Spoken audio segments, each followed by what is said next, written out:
G'day, legends. Welcome to the Magpie Army Chronicles. Thanks for joining us on this Wednesday night. Good to see all the usual suspects here in the chat. We are going to talk tonight about the massive game tomorrow night at the G against Geelong, a must-win game. Every game is a must-win game. And yeah, they've become a nemesis team for us. Tonight, I will be having good friend of the show, Lucas, in.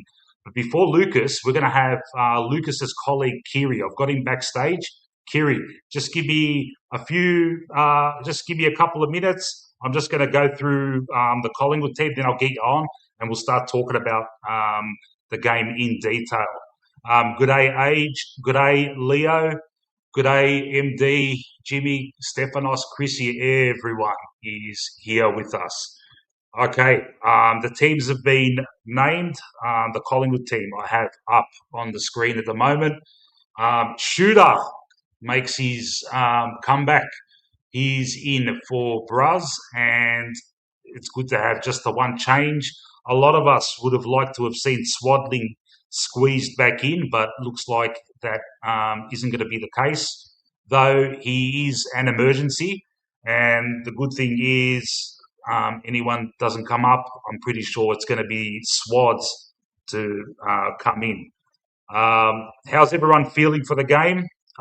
Good day, Manny Costo. What's going on, pal? Rick Inc., Josh, all the usual guys in. I'm tipping the Pies by 32. I reckon we'll win this one comfortably. I'm confident. And my prediction for this is that Nicky Boy, the chosen one, is going to break the shackles from his nemesis from Geelong, Mullins or whatever his name is, who usually does a good job on him. But Nick's going to break the shackles and show everyone who's boss. He's going to get 30 plus and 2 goals. Now, usually when people make that prediction with Nick, I usually say to him, "Come on, man! That's what kind of a tip is that? Nick always gets 30, but this is a different situation. He's going to be up against a formidable tagger, and he's going to break the shackles." Yeah, good day, Benny Zero. How are you all? All right. Yeah, so that's the team we've got up there. I really, really want to see Ed Allen go head to head with Bailey Smith. I reckon he can do a job. Ed Allen's done jobs on so many big gun players. Last week, he kept Jordan Dawson to 7 posies after half time and got more than 10 himself. And not only that, he smashed the scoreboard. 13-point play. He kicks a poster from 65 metres out and then backs it up with 2 quick goals. And it was the main one of the main reasons we got up and got the chocolates. Yeah. All right. Yeah. So without further ado, I am going to get a gentleman by the name of Kiri. Kiri is from the Geelong Zone. The Geelong Zone is a Geelong-themed channel that is run by Lucas, who all of you know. He usually comes on as a guest here, even when Geelong's not playing, and he usually tries to take over and turn it into a Geelong channel. And we got our revenge. We've been going on his channel and transforming it into a Collingwood channel. So it's all good. It's all good fun and games. Lucas is a class act. He's going to be joining us a little bit later, but I'm going to get Kiri on now, and I'll get him on right now. Kiri. Hey, Mick, how are you, mate? Good, man, good. Kiri, what can I say, man? Hey, welcome to the show. How you feeling, man? How you feeling about this game? Yeah, well, probably not as confident as you, Mick, truth be told. Always these Geelong and Collingwood games, they're always an 8-point game. It's the old cliche, isn't it? Like, yeah, look, I'm back at the Cats. I'm back at the Cats, no doubt about it. But, gee whiz, I'll tell you what, pretty much an elimination final between both our sides at the moment for a wild card spot, potentially for top six as well. But yeah, it won't. The last time both these sides played, obviously we came out as 50-point winners, whatever the margin was, but it won't Yeah, be this time around. I could definitely tell you that. It's your home game as well. yeah, Obviously, a lot more of the black and white faithful will be there than us Geelong supporters. But look, we'll see. We'll see how we go. Gee, you reckon Nick Dacos will break the tag? Will break the tag? Jeez, yes. yeah. I'm hoping. I'm hoping. Look, he's having a sensational season, and I just the pride in him will want to actually absolutely destroy Mullen after what happened last time.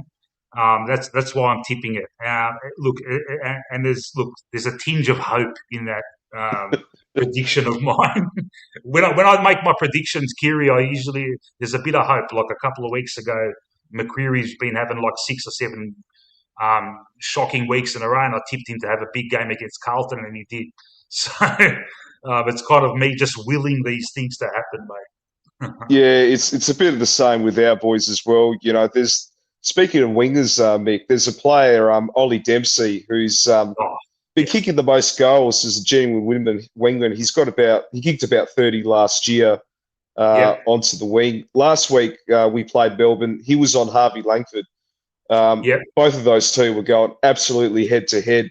This one attacking for the ball, holding themselves accountable, trying to do it the other way. And I won't be surprised if Dempsey goes on Bo McCreary in this one. That'll be a really interesting matchup to watch. I yeah. know Lucas, he's really onto the Bo McCreary bandwagon in this one. I don't know why, but I Hmm. don't watch much Collingwood games myself. But that would be an interesting matchup to go with that one too. And yeah, I do agree. I think Bailey Smith will go on Ed Allen Hmm. in this one.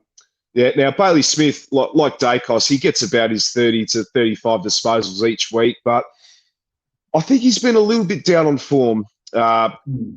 Bailey Smith, obviously with his because he's usually a get ball, give it to the teammates and get it back, but I Hmm. just feel like his impact is down a bit. His disposal efficiency, like he turned it over quite a bit last week. That's natural in his game, but yeah, we'll see how he goes against a team like Collingwood as well. When the pressure is going to be on him in front of what's probably going to be close to on a Thursday night, I guess 80,000 at the MCG. Yeah, yeah. That's true. Kiri, I know you're um, Lucas always taking the piss out of you, saying you're one of those 9 to 5 guys that likes to get to bed early. How long have I got you for, mate? Can I just Oh, ask? you got me till 9 o'clock, mate. I get up at 5 a.m. I'm the 7 to 3 Okay. grind, Mick. All But right. Okay. All right. whenever Lucas pops on, Hmm. he could take over through. But no, we're all good for another half an hour, mate.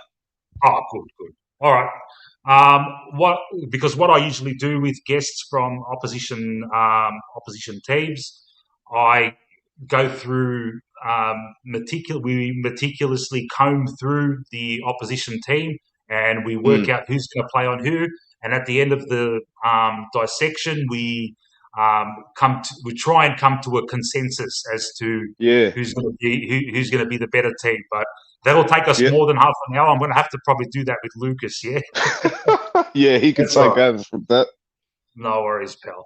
Look, we'll just jabber on about yeah things about the game. Can I ask you, Kiri? You guys are sitting at on ninth at the moment, I think. Are you Yeah, yeah, we disappointed? are. Yeah. Are you disappointed with your season so far? Oh, well, look, obviously we came off of a grand final last year. Um, I think obviously the expectation was to get back into the big dance um, in this one with a similar sort of squad that we have. Obviously, top four has been Geelong's aspiration for the last 20 or so years. We've been competing. But, I think it is as expected. I think it's a bit of a transitional year for Geelong at the moment. Obviously, Patrick Dangerfield, he's on his last legs. I don't know why he's playing on, truth be told. That's my opinion. Yeah. But we do have a lot of the youngsters from the VFL getting a go. No Jeremy Cameron, no Max Holmes, but that gives the opportunity of players like Jay Polkinghorne, for example, who's been taking his opportunity. He's played in his two games so far in the seniors. He's kicked 4 goals. He's another player to keep an eye on for this one. His ability to bring the ball down the ground and crash the packs, and he has a lot of shots on goal. Jay Polkinghorne as well. The goal. He hasn't been accurate goal wise, but it'll come in time. But he's been one to watch. But it's just all the youngsters we're all trolling through. George Stevens is like our Sam Swaddling at the moment. He just can't seem to get a game. Jai Clark, he's back into the side, played more behind the ball in this one. Given how his build and his height, he's playing more as that tall backman in this one, and his ability to win the ball out of the back half and his pressure is just second to none in this one. Ollie Henry, your boy Ollie Henry, he's coming off of he was a late inclusion last week. He came off with 4 goals against the Demons, so I think he'll be feasting his licking his lips for this one. Jack Martin comes back into the side. Patrick Dangerfield will be managed for this one. Yeah. Other youngsters, you got Ollie Wiltshire. He's been taking his opportunity. We talked about Osheen Mullen. But I think it's all about. It's just a transitional year for Geelong at the moment. I think the pass mark for us would probably be a top 6 elimination final. But to say that it has been sort of an underwhelming season from where we were last year has been an understatement. Yeah. Look, with you guys, you're just like us, really. You never bottom out. But you guys have managed that better over the journey. Like you have turned it into, like missing out on the 8 to year, like the next year winning flags, and yous are always up and about, and that's got to be respected. Yeah. Like I begrudgingly respect you guys from afar. Yeah. Just other clubs don't like it, but that's just how we roll. You're at the end of the day, what are we all there to do? We're here to compete and win for the premiership, and that's what we back ourselves in to do. You're either in it to win it or you're not. So, but look, our time will come. The cliff will come, but that's sport in general. But at the moment, we're just enjoying as it is, and it looks like we're not going anywhere anytime soon. Yeah. People in the chat, any questions for Kiri? Please put them in the chat there. I'm going to ask him some questions about this team that I've got on the screen right at the moment. We'll be joined by Lucas after Kiri departs, and Lucas will go through the whole team, and we'll do matchups and everything. But while I've got Kiri here, I'm just going to ask him some questions about the team. And if you guys have got any questions for Kiri, just put them up and we can ask him. What I'll ask you, Kiri, Shannon Neal, did he kick 5 goals last week? Yeah, he kicked 5 goals last week. He was outstanding against the Demons last night, and I know Lucas. He's been highly critical of Shannon Neal. He needed a big game, no doubt about it. But he was plucking everything. Kicked 4 goals, 4 goals straight at one point. But Mm. yeah, I mean, he's just getting better and better in each week, and he's another one that's without Jeremy Cameron, this has been his forward line at the moment. Yep. And yeah, he took the game by the scruff of the neck last week, and yeah, be a big test for him on tomorrow night. Yep. So it would be safe to say the Jeremy Cameron being out of your team hasn't necessarily affected you that much, or would you disagree with that? No, like I said, Mick. I think it's been sort of a blessing in a way without Jeremy Cameron into the side when you bring players like Jay Polkinghorne from the Mm. VFL, getting all of these blokes in. I think losing Max Holmes has been the big hole left in from half back into the midfield. We've just lost the pace out of the back half, and that's one thing I'm really worried about. There were some Yeah. patches of the Melbourne game last week. We just could not match the Demon speed, especially from the centre clearances. We were losing that battle over there, but around the ground, we seem to be fine. It's just out of the middle. I'm Yeah. probably concerned about. You still have the cavalry, Bailey Smith, Tom Atkins in there, but I think, in my opinion, I think losing Max Holmes is probably going to hurt us more than Jeremy Cameron. Yeah. All right. Must say, Kiri, mate, you got the perfect voice for these kinds of things, mate. It's fucking smooth, mate. You should be on the radio, mate. Thank you. Yeah, yeah. All right. Josh Jacobs is asking, what's happened to Sam DeConey? Can't get back in the team. Looked a gun early in his career. Yeah, well, he was laid out last week because he was out with gastro. Yeah. And I expected him to come back in this game, funnily enough, but it looks like they're managing him. And I did a bit of research as well, but yeah, I think with Collingwood's lineup, obviously you got your Membreys, your Charlie Wests, and McStay. Yep. McStay is 196 centimetres, West 194. They're your two tallest. Sam DeConing is 204 centimetres, and I think my theory is I don't think his services are not required for this game, and one of those, I guess one of those Collingwood talls would have to ruck as well. So the extra bid for Geelong, I think, will be good in this one, but I think they're just making sure DeConing's all right, and I expect him to be back next week, but that's probably why he's. But otherwise, he's in our best 23 easily. Yeah. All right. Are you at all concerned? Like Nick Dacos, yeah? That was my tip that he was going to break the shackles of Mullen.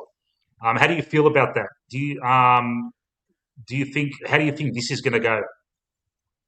Well, there's no doubt that Mullen will go on Dacos in this one. Chris Scott said that in his press conference I listened to this morning. What Yep. I'm worried about is players like Jordan De Goey. He's been having a great season, career Oh, best season.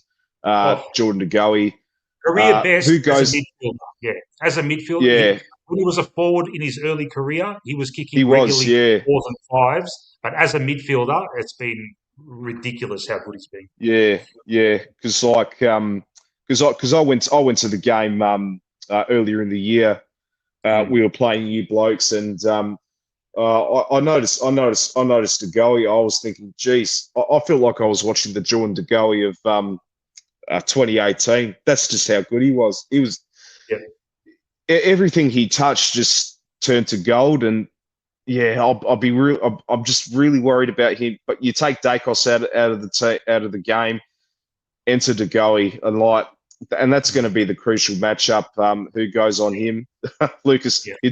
he absolutely would want to take De Goey in a heartbeat, but Mm. oh gee whiz. But I think either a Mark O'Connor or a Tom Atkins will go on him. Probably O'Connor to match his Mm. speed. Tom Atkins is not really a Mm.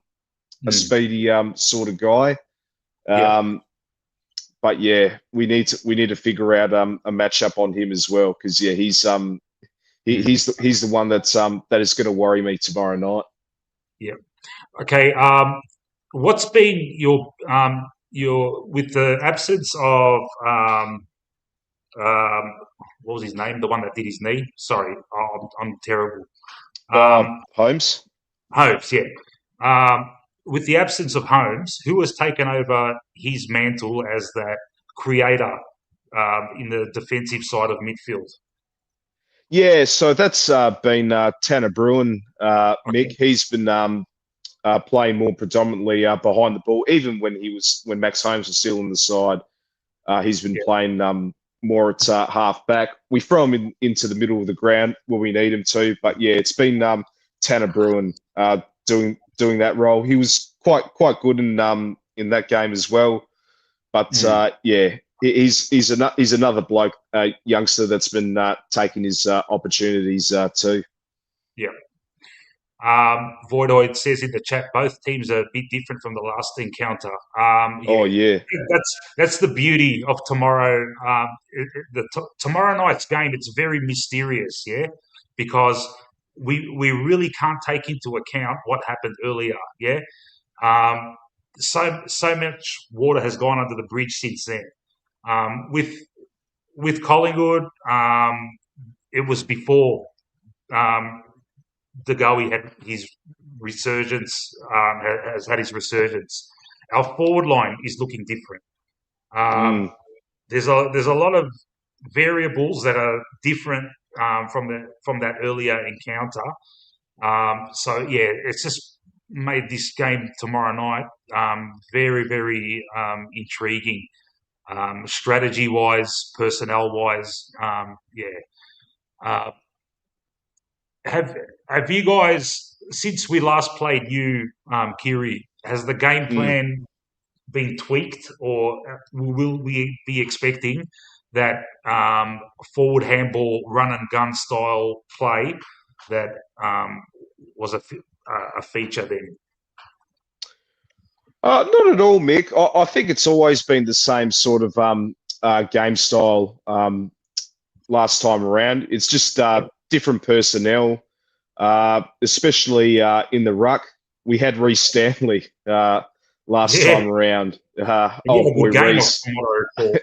He had a decent game. Unfortunately, he sustained a hamstring injury, and he's going to be out for quite some time. But playing predominantly more VFL this year, old boy Reece.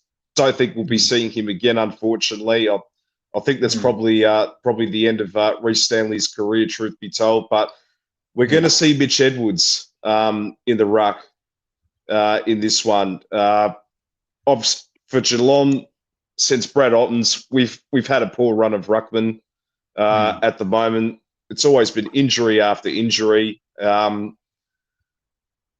But we found a gem. We found a gem from a 21-year-old boy from Western Australia, Mitch Edwards. Yeah, He's still building his body, still working on his ruck craft. Faced one of the premier ruckmen in Max Gawn yeah, last week. And look, he did get the better out of him stats wise. Gawn had like 50 plus hit outs or whatever it was, but around the ground, uh, Mitch Edwards was brilliant. He ended up getting the 7 clearances in this one to Max Gawn's 5. So he was a lot better around the ground. Obviously, Blitzarves, who does more of that sort of stuff as well on the outside. But Mitch Edwards was brilliant, and he doesn't have to play as that. He doesn't have to be a prime Polly Farmer. But if he puts a body on Darcy Cameron, I think we'll be all right. yeah. Um, yeah, Mello asks, is Mitch Edwards a jumper? He is a bit of a jumper. He's got that athleticism as well, but Mm, he has given away a few unnecessary free kicks because of that as well. But he's still learning, still very mm, early into his AFL career. But yeah, he's just off the charts. Mitch Edwards, touch because he's been another bloke that's his first couple of years. On the list. Just couldn't get on the park because of injuries, but he's had a good, clean bill of health, and yeah, hopefully that's still the case tomorrow night and for the rest of the season. All right. Um, One player I cannot believe, even though he's been kicking goals for years, I cannot believe you can find it in yourself to actually like him. You know, we all can't stand him. You know who I'm talking about. Um, yeah, seriously, man. Are you gonna like? I don't watch your games. Is he in good form, Ollie Henry? Absolutely, no, he certainly is. Like his first year at the club, Yeah, outstanding, yeah, absolutely outstanding. Second year was really good as well. Nearly won the prelim for us off of his own damn boot, and obviously his third season, which was last year, obviously he was falling out of favour out of the team. Did not play in that grand final at all. yeah. It coincided with Patrick Dangerfield getting thrown into the forward line, which impacted his form and his confidence. But he needed to do the defensive sort of work, hunt for the ball, do it both because that's how the game is now. You got to do it both ways. And Ollie Henry was obviously, reworking his forward craft in the VFL as well. But now, geez, it's seeing the Ollie Henry of old at the moment. He's more hungry for the footy. He's marking everything, and Hmm. he usually gets you one or two goals. But obviously him kicking four last week, it shows that he's playing for the jumper, and yeah, like I said earlier, Mick, I think he'll be feasting against his old side tomorrow night. And but yeah, it's great to see him uh, back in good form at the moment, and he's taken his opportunity week by week. Yeah. All right. I don't know how you could. Yeah. um, yeah. Well, what can I say, man? All right. Polkinghorne. Um, so you Yeah. telling me he's only played 2 games and he's kicked 4 goals in each of those games? That's a fucking return and a half. He's kicked 2 goals at each of those games, so he's got 4 goals in total. So yeah, but Okay. like I said, he gets so many shots on goal. Jay Polkinghorne, Hmm. like his first game, he kicked 2 goals, three, but he's got great range, Polkinghorne as well. Like Yep. he's able to kick it from 50 meters out, and Yep. oh well, we won't hear it tomorrow because it's your home game, Exactly right. isn't it, Josh? Yeah. Yeah, Yeah. but Hmm. but Yeah. Jay Polkinghorne, oh man, like he usually, I thought he was going to come into that side as that third tool, and I thought he was going to be that player that if Shannon Neal's down on form, he might be threatening his spot. But at the moment, look, if Jeremy Cameron is fit for selection, I think it's going to be really, really hard. If Polkinghorne just keeps up the great form, I don't Yeah. know. If you're going to put Jeremy Cameron back into the side, maybe you put him at half back like he was at the GWS game. Because Yeah. if Jay Polkinghorne continues that great form, I don't know, Jesse, you might have to earn that centre half forward position. Yeah. And it's crazy for me saying it as well, but he's on form at the moment. Yeah. I'm picking Polkinghorne. Wow. Yeah. Um, wow. You just seem to get these. You find these fucking players. Yeah. Um, Ollie Dempsey. Fuck me dead, man. What a player, man. We'll go into it a little bit deeper when Lucas comes on and we go through each player, but we'll just go on it now. In the chat, who we're going to put on him, man? The Lipper lovers out there. I've become a Lipper kind of like appreciator since his bit of his form has picked up in the last few weeks, but I still have deep reservations about his defensive game. Yeah, But having said that, when he's got the ball in hands, he's very clean and he uses it well. And he nailed this beautiful crossfield pass to Geordie last week that was absolutely sublime. I have no fault with that, but it's just his defensive side that, mate, come finals time, that's what you look at, man. That's what, No, you, 100%. yeah, And the same goes to Dempsey as well. Like Mick, yeah, we know what he does. Um, mm, up in the forward, like we know he gut runs from the halfback flank all the way to the goal square. But can you do it the other way? That's the other thing as well. yeah, Yeah, it could come fine out in finals time as well. You got to do it both. You got to do it both ways. I want to see Ollie Dempsey like win the hard ball a lot more. We know he gets it quite a bit, but that's through easy touches from the back half. I want to see him win more of the hard ball. I remember I think it was in a press conference with Chris Scott in the preseason. Like I remember him saying, "Oh, we're gonna train Ollie Dempsey to become an inside mid," and I was like, mm, "Oh boy, here we go!" Like they showed the photos. Like I don't know yeah, if you see his guns, man. Fucking crazy. I thought, yeah, this one of the training photos. I thought, yeah, this yeah. he's gonna be primed to be on ball, but we just haven't seen any of that. And like, But if why we would lose, you? Why would you want that? He's an All Australian oh, wingman. You just leave him there. He does his job. Why would oh, you want to but experiment? I don't Yeah, know. I think yeah, he'd be something more. He could be something more. I think he's yeah, primed to be an on baller. Truth be told, as well. yeah. All right. How old is he now, Kiri? Dempsey is 22, Yeah. 23. Oh, okay. Fuck it hell. He's a young man. Yeah. Yeah. A lot of fans of your smooth tones there, Kiri. Thank you. Uh, all right. Let's have a look at this Geelong team here. Fuck, I can't believe Blitzarves is still fucking playing, man. He's been there since the fucking late fucking 2000s, mate. Oh Uh, yeah, yeah. He's been there from the dawn of time, Mick. Yeah, yeah. yeah. Is he holding his spot on merit, or is he just there to fill a gap?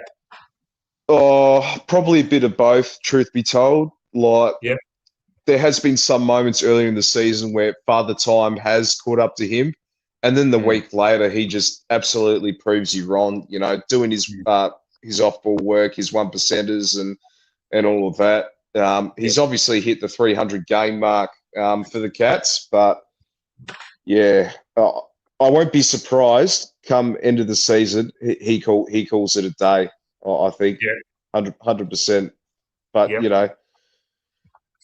yeah, one week he's good, the other he's a bit down. But I won't be surprised if he calls it a day, and that's where you enter Connor O'Sullivan into the team as well. Yeah. All right. 60 souls are viewing at the moment. While you're there, if you're just sticking your nose in to have a listen and see what this is all about, yeah, this is what we do. We do pre-game shows, post-game shows, watch-alongs, blah, blah, blah. If you like what you're listening to at the moment, please give us a subscribe and smash a like while you're there.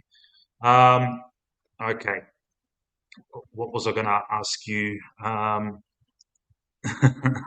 There you go. Yeah, very different personalities, Kiri and Lucas. It's like chalk and cheese. Yeah, Yeah, no, we definitely. Look, I'm more of the glass half full sort of supporter. We know yeah, we know Lucas. He likes to rage and all that yeah, sort of stuff. So, yeah, even after a win, he's a bit of he's gonna hang shit on me after this. But he just nitpicks the smallest things, like the yeah, smallest things. Like yeah, I don't get it. It's like if say Geelong won the grand final, he'd rather us, yeah. win You'll find win by something. win by a significant margin, or I don't Yeah, know, but yeah.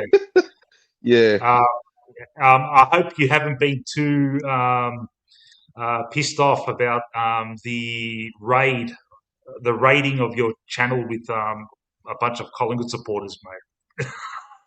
Oh, yeah. I mean, look, I do wish we had more of our own fan base, but look, at the end of the day, we're all talking about the best game on the planet, which is the AFL, and Mm, coming on this show too, just to talk footy. No, I mm, like it. I could definitely answer this question, Black and White United. Yeah.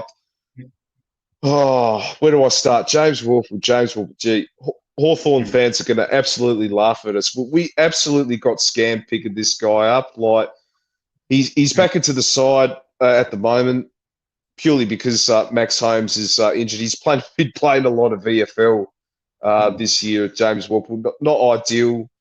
Um, of coming down the highway. It's not obviously not what he signed up for. But look, he's a decent inside mid. You know, he brings the pressure and all that. But geez, he just turns the ball over so much. Yeah, James Warple. But these next 4 or 5 weeks um, will be a big test with him. But yeah, gee, I'd rather play a youngster like a George Stevens or mm, bring in the Zach Butters yeah, into the side as well. But yeah, I think it hasn't been the pickup we'd been hoping for. yeah. How you feeling about this Butters thing? We are thinking he's ours. Get your hands off him. Don't fucking offer him farms and fucking shit like that. And Um, you got to fit Lockie Neal into the side as well. How's that going to yeah. work? Oh well, Neil's just because he's a unrestricted free agent. It's just we've got heaps of salary cap room. And now with the Bobby Hill, we don't have to pay his salary as well. Oh We yeah, have to. He's going to get paid out, but he's not. The salary is not going to be under the cap or anything like that. So that's going to give us increase our war chest. So just with all the media shit that's coming out, a lot of us are thinking, mate, he's ours. But are you kind of like quietly confident that you might pick up Zach Butters? oh look, my heart would say yes, but I think my Mm, mind is going to have to say no. This one, I think he'll pick the Bulldogs uh, for this one. yeah. Even Richmond, all of a sudden, like they've got the money, they've got the cap space to do it as well. But if I was Zach, like, what are you doing? Mm, You're wasting your career. Look, the payday. Look, he's going to get an offer he can't refuse. I absolutely get that. yeah. But at the end of the day, if you're there to win the ultimate prize, which is the premiership, it's not going to be at the Tigers. They're 5 years Mm, away from even like competing at finals footy at all. But mm, it does look like the yellow and black at the moment. I do have this theory though, Mick. Like obviously with Ken Hinkley as the coach for Tasmania, I have this could this could age poorly, He's but going to go I there. won't be surprised if Zach Butter signs a 1 year deal at Port and then goes to Okay. Tassie afterwards. Because I'm telling you, for those who don't know, like Lucas, I live in South Australia as well. We can't Mm, escape the SA media here with all the Port and Crows and Ken Higley and Zach Butters. They were inseparable at Port Adelaide. It was a yeah. father and son relationship there as Okay. well. And All right. wherever Kenny goes, Zach Butters will follow. And if it's not Nick Dacos as the marquee signing for Tasmania, they want to look at I'd someone say else. that, And I Kiri. reckon that might be Zach Butters. Kiri, the chat. Until you said that, the You know chat what's was going to like, happen, Mick. You know what's going to happen. Come "Oh, on. mate." The chat was like It's Gary saying Apple 2.0, Junior 2.0. before you brought that up, the chat was saying, "Yeah, this Kiri bloke's nice. Yeah, yeah, yeah." Then you just threw that in like it was nothing, and they're going to turn on you now, mate. It doesn't matter how smooth your voice is, mate. All right. Okay. We've got the cavalry lining up backstage. Do you want to stick around for a little bit longer, Kiri, while we get the Yeah, cavalry on? Yeah. I'm happy to stick for 5 or 10 minutes. Yeah. All right. No worries. All right. Lucas, he's making all these funny faces at me backstage, but I'm just going to get him to wait for about a minute because I'm going to get Voidoid Generation on. and I bid a good evening to Voidoid. How are you, mate? And a good evening to you both and everyone in the chat and everyone backstage. How are you guys? Fantastic, Yeah, bro. good, mate. Okay, I am going to remove this stain on my screen and revert to I've got the Mr. that's Sheen here. for the moment. I was trying to use it this whole time, but it doesn't work that way. Okay, Voidoid, you've gone for the Pies by 45. Your boy Ed for 21 and 2. You've gone Mixtakos, as you've dubbed him, to kick 5 goals. And this is a really big call, and I'm not sure if they're going to play on each other, but you've gone for Lipper to play on Dempsey and to have better stats than Dempsey, which is a massive fucking call. No, not to play on him, just to get better stats than him. Okay. I don't think they'll play on each other. Fair enough. Okay. So Yeah, even if they don't play at each other, Lipper will get better stats than Yeah, just better stats, like separately. Yeah. Look, it's going to be pretty close. I think. I just like to make a bullshit call. Yeah. All right. I'm wrong even when I guess that it's close. So I might as well just guess for the fucking stars. Yeah.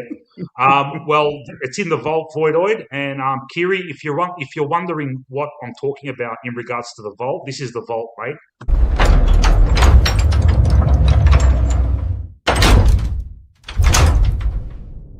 What goes in the vault stays in the vault. I just have to show off there. But Kiri, you're going to put it in the vault. I need your tip and prediction, mate. Yeah, well, I'm tipping Geelong by 9 points. Yep. And, I reckon just to shake things up, I reckon Ollie Dempsey will have a big night. I reckon he'll kick 3 goals. All right. Okay. He's a goal kicker from the wing, yeah? How's he been going this year? Has he kicked a few? Yeah, like I said, he kicked about 30 last year. I think he's on track this time round for this one. If I just get the stats up here. Yeah, he's got 22 so far. So yeah, if he keeps it up, I think he'll be close this time round.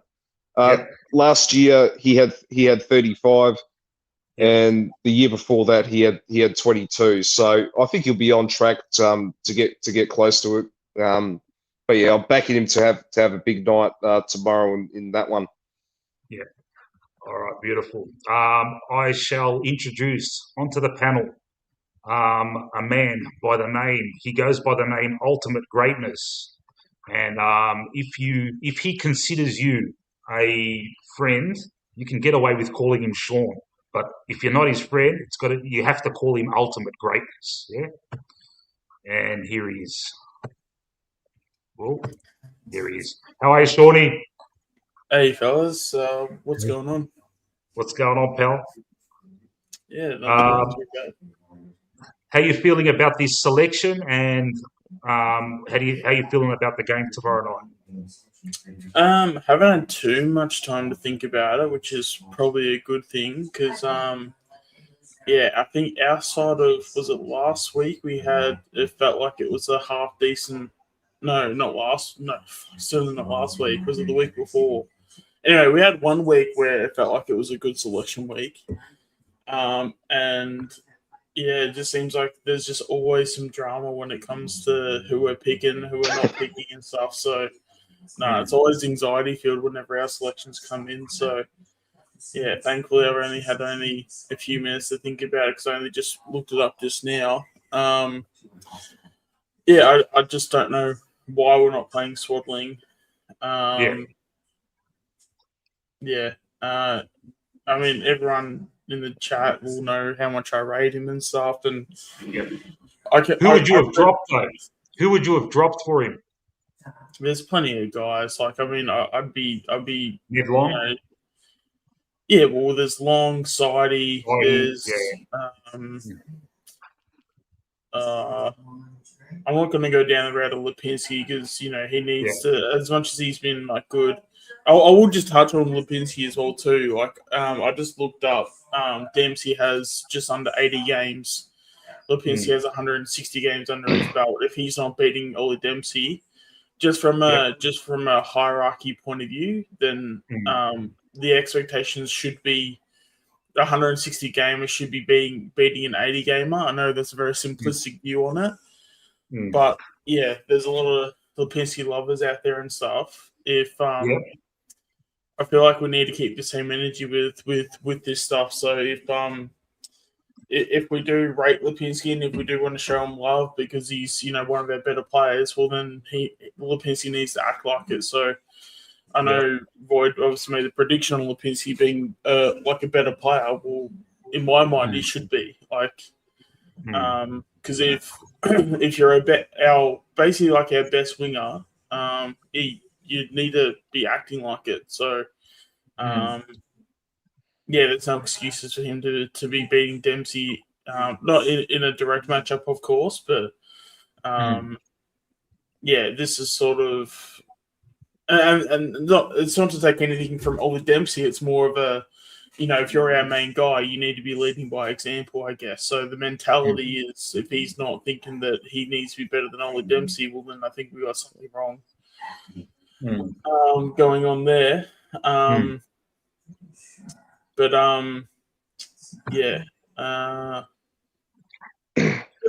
just more disappointed on the swabbling stuff, but and I could have understood the whole Adelaide game because they play a very contested game and Swaddling doesn't have his premium body just yet. He's still only a kid, so I could understand that to a certain extent. But I think he's matched up far better with Geelong just because Geelong are more of a running side and. Yeah, they do have some big bodies as well, but I think because of the running, he'd be able to at least.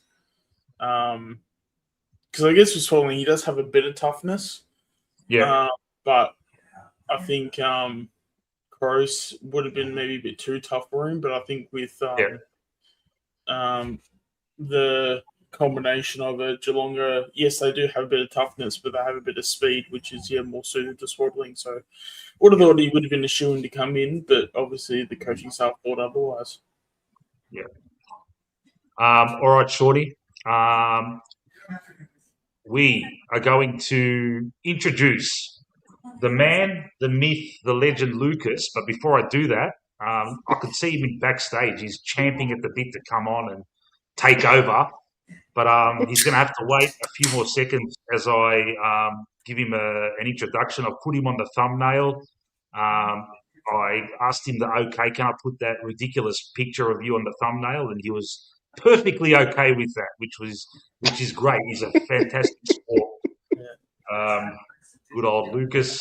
And enough of me rambling on about him. I'll get the man of the moment on.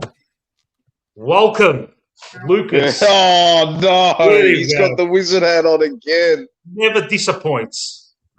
Oh. Get yourself off mute, mate.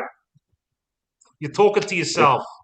Yeah, good start, bro. So I say thank you for the music, the songs, singing. How are we doing, fellas? How are we doing, Kiri, Mick, Void, and Sean? How are we all going? Yeah, good, mate. Pretty good. Fantastic, mate.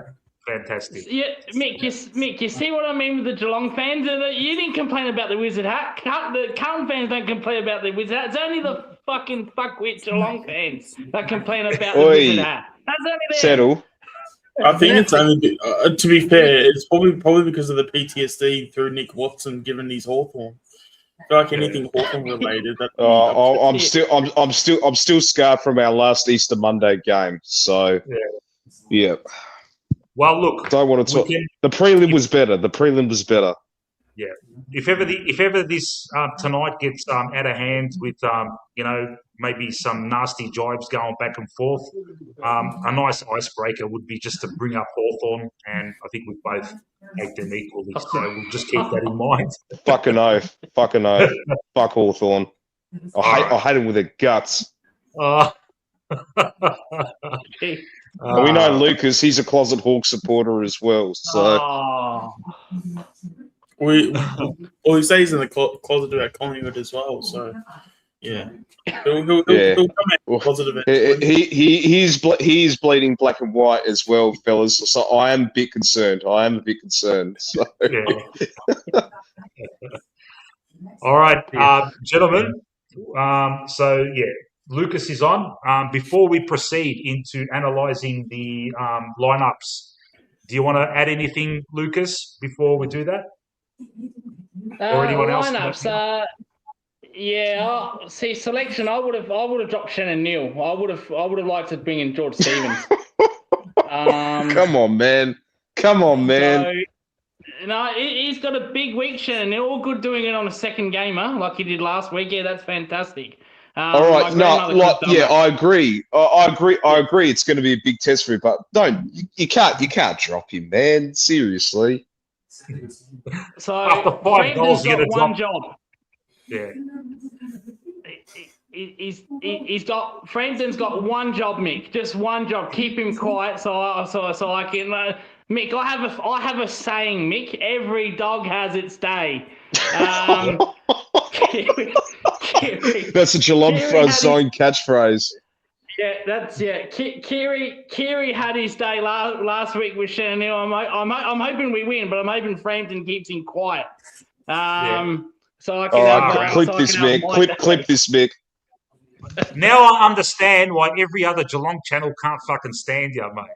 You're hoping your main forward. You see what I mean, Mick? Yeah. Right. I love the man. Look, Lucas, I love you, bro, but fuck, man, it's like you pray for our downfall every week, bro. Sounds like sides of an intra-club match. Yeah. I'm just a rational Geelong supporter. For there's not many out there, but I'm one of them. Well, apparently anyway. And look at And look at this. Well, you do like Ollie Henry though, so I respect that. Yeah. You hate Shannon That's Neal because of the Collingwood connection there, I reckon. Yeah. I think we're slowly turning. You hate Shannon Neal, but you love Ollie Henry. Love Ollie Henry. And I tell you, Kiri was right. He's had a fantastic season. Ollie Henry. Yep. He's had a fantastic 3 weeks. Kicked 4 last week. Was best on ground. He's good Ollie Henry. Now I know Peter / Paul absolutely hates him. Paul, we're going to win you over, mate. I think Ollie can kick. I reckon Ollie can kick 4 goals, and we'll win Peter over with that one. I'm pretty sure. Can I ask you a question, Lucas? Did Ollie get his passport in time to travel to Melbourne tomorrow? That's a good one. Sure did. No, well, he was there last week kicking 4 goals. Trust me, he'll be there this week. He ain't going to escape. He'll be up and about for this one. He loves playing against Collingwood, Ollie. I'm sure he's going to have a big game. He does. He always does. He does. No, he's going to feast. He's absolutely going to feast, fellas. Oh, fuck it, hell. Well, it's our home game, so the crowd is going to give him an absolute fucking bath. So it's going to be very, very intense at the G tomorrow night. Before we continue with our analysis of the team lineups, I'm going to need a full coffee before I get into that. So I'm just going to quickly duck out, and I'll be back in half a minute with a full Nescafe. And if I could ask you guys to chatter amongst yourselves while I do that, please. Thank you, guys. So, Lucas. Absolutely. It's a Collingwood home game tomorrow. So how's Ollie going to get inspired without Pink Pony Club playing after each goal? Well, he did it. Like I said, he did it last week. He did it last week. Yeah. No Pink Pony. I still don't know the lyrics to that. I still don't know the song. I don't know anything about that. Yeah, we've got some shocking song choices at the Geelong. I'm deathly afraid to look at Ollie's iPod or Yeah. phone or whatever the hell he uses. Oh yeah. The good old iPod Shuffle. It seems by his song choices, I'd rather look at his internet history, but then again, maybe that's probably also something I want to see either. That's either so much better or so much worse. I can't figure out which way that goes. Yeah, I'm actually very, very apprehensive when it comes to him because he's like I'm sometimes I'm less worried about your key forwards and more worried about him because when we seem to keep Jezza quiet on different occasions, but he's the one that gets loose, sort of the way Gary Rowan did that time. Yeah, no, I agree. Yeah. Without Ron, we wouldn't have won that qualifying final. Like he didn't get much of the ball, but when he had it, he absolutely hurt the opposition. That's all he needed: 8 to 10 touches, a couple of goals, a crucial mark late in the game. So no, I do agree with that. Ollie Henry is playing that Gary Rowan role at the moment. He's shown more defensive traits in his game. Which he needed to do. Like I said earlier on, that's what he needed to do in the VFL. Because in the game now, you got to do it both ways. But let's see if he can do it this time around tomorrow. I see Black and White United. He says, got a feeling Myers will give us trouble. He was a bit quiet last week, but he was good. He was great the week before against the Saints. And this is another guy who we forgot to talk about, Brian Myers. Just he's so important from our delivering inside 50 to our forwards as well. So we call him Messi. He was scoring goals for Argentina at the World Cup. Now he's back at Kardinia Park. So, but yeah, so was Myers the one? He was one that had the ACL awareness. That was yeah. Okay. So he's obviously over that now. Well, he's sort of over. He says like his knee was like feeling good, and all of that. But he was playing in the VFL quite a bit just to make sure he was right to go in this one. But yeah, it looks like he's back on track, and we'll see how he goes tomorrow. Is Jack Martin? How's he? I know he's had a few quiet games this year, but how's he been overall this year for you guys? Oh, he's hot and cold. Yeah. Yeah, Lucas, you got thoughts? Yeah, Jack Martin. Yeah, he's as useless as tits on a nun. Jack Martin. Don't know why we picked him up.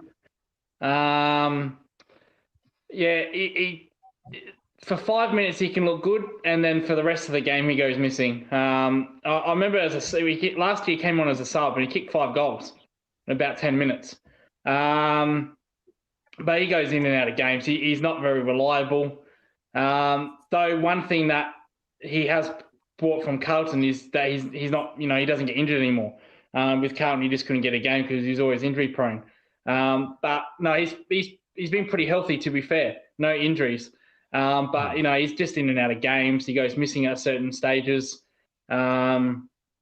Just not there with his consistency for me, Jack Martin, and at times can be a passenger. We've already got rid of one passenger, passenger 58 in Patrick Dangerfield. He'll be joining Wesley Snipes in the next passenger movie. Nice.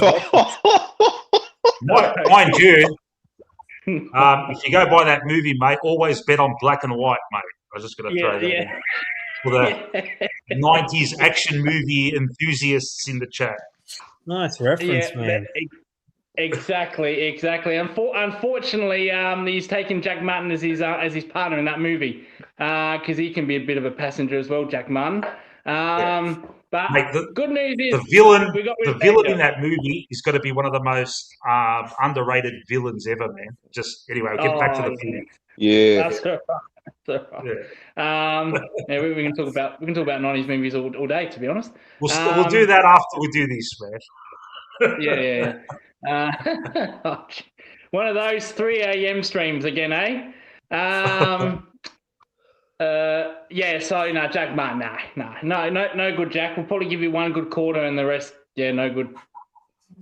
Yeah, that's what he always does. You know, I forgot which game we were playing, which team we were playing. He kicked like 3 goals in the first quarter, and just went off and went on walkabouts. So that was it. Didn't see the rest of him. And this is the thing that pissed me off, right? I remember him saying in an interview after the game, "Oh, look, I didn't play well. I'll hold myself accountable."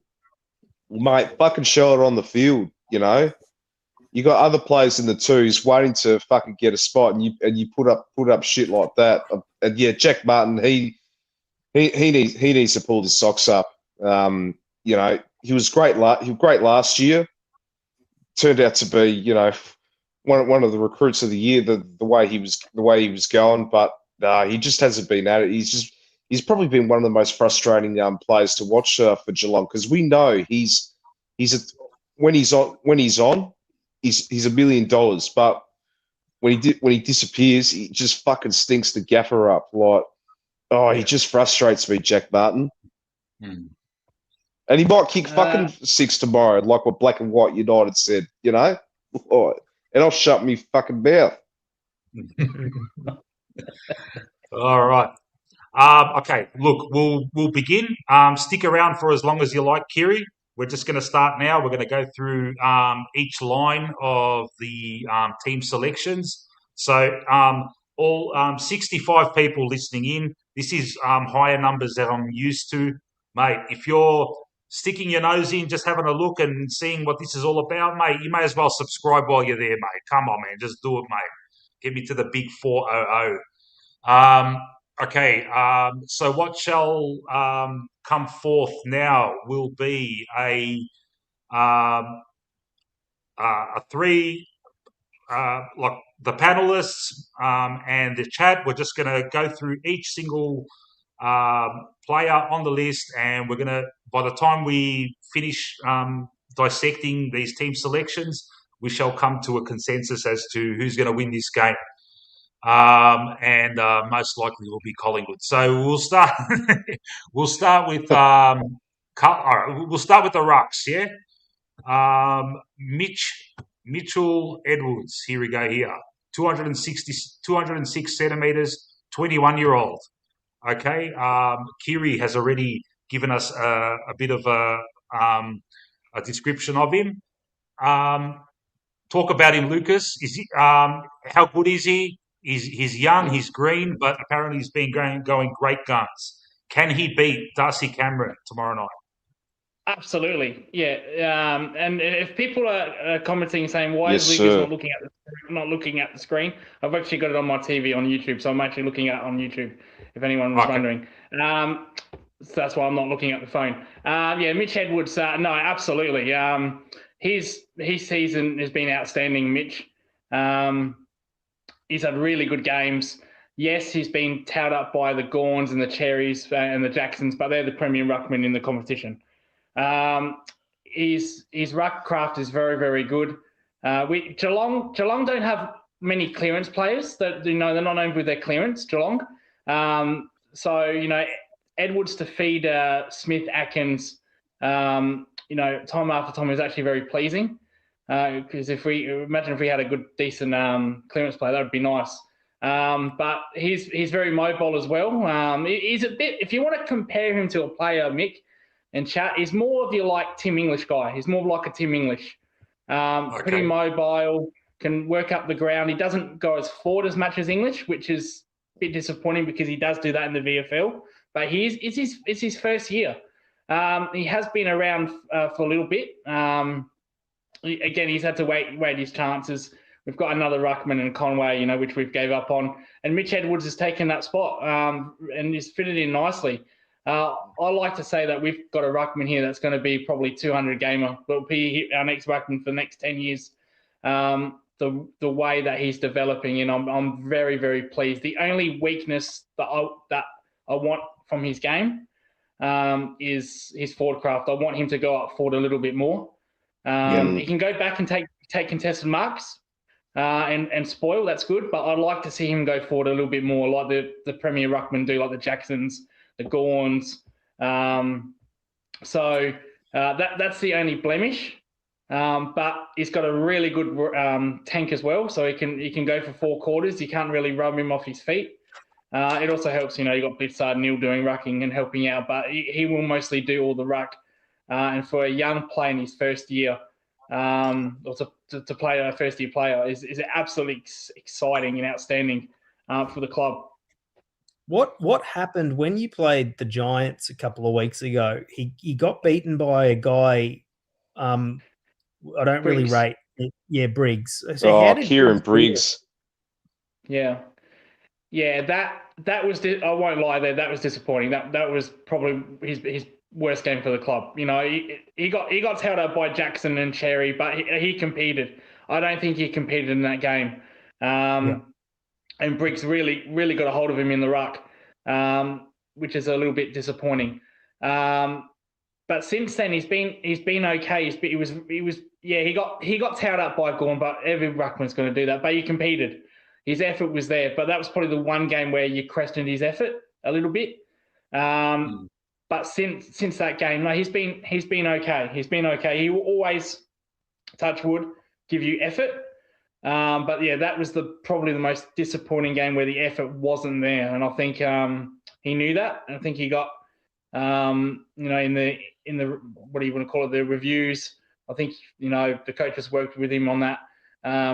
Reece Stanley worked on him with that a little bit, but I'm pretty confident he's gonna always at least give you an effort, and he's gonna go really well.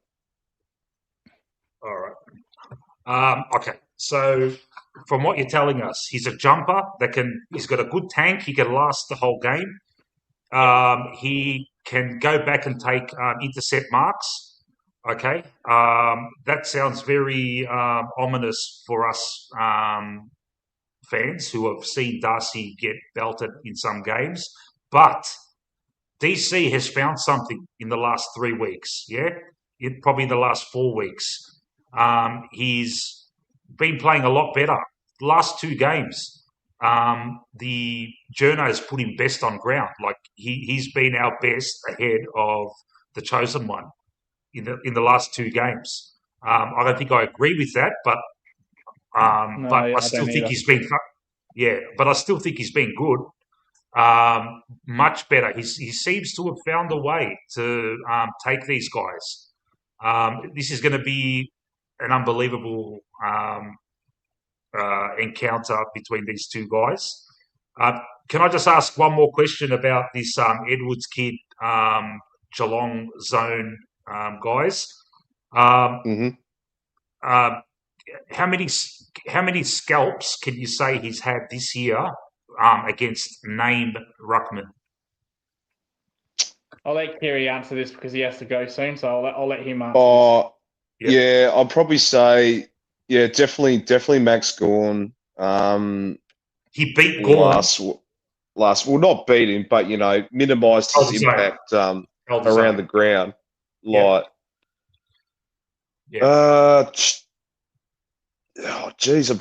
trying to think as well. He got badly beaten by Rowan Marshall that game. Week before that.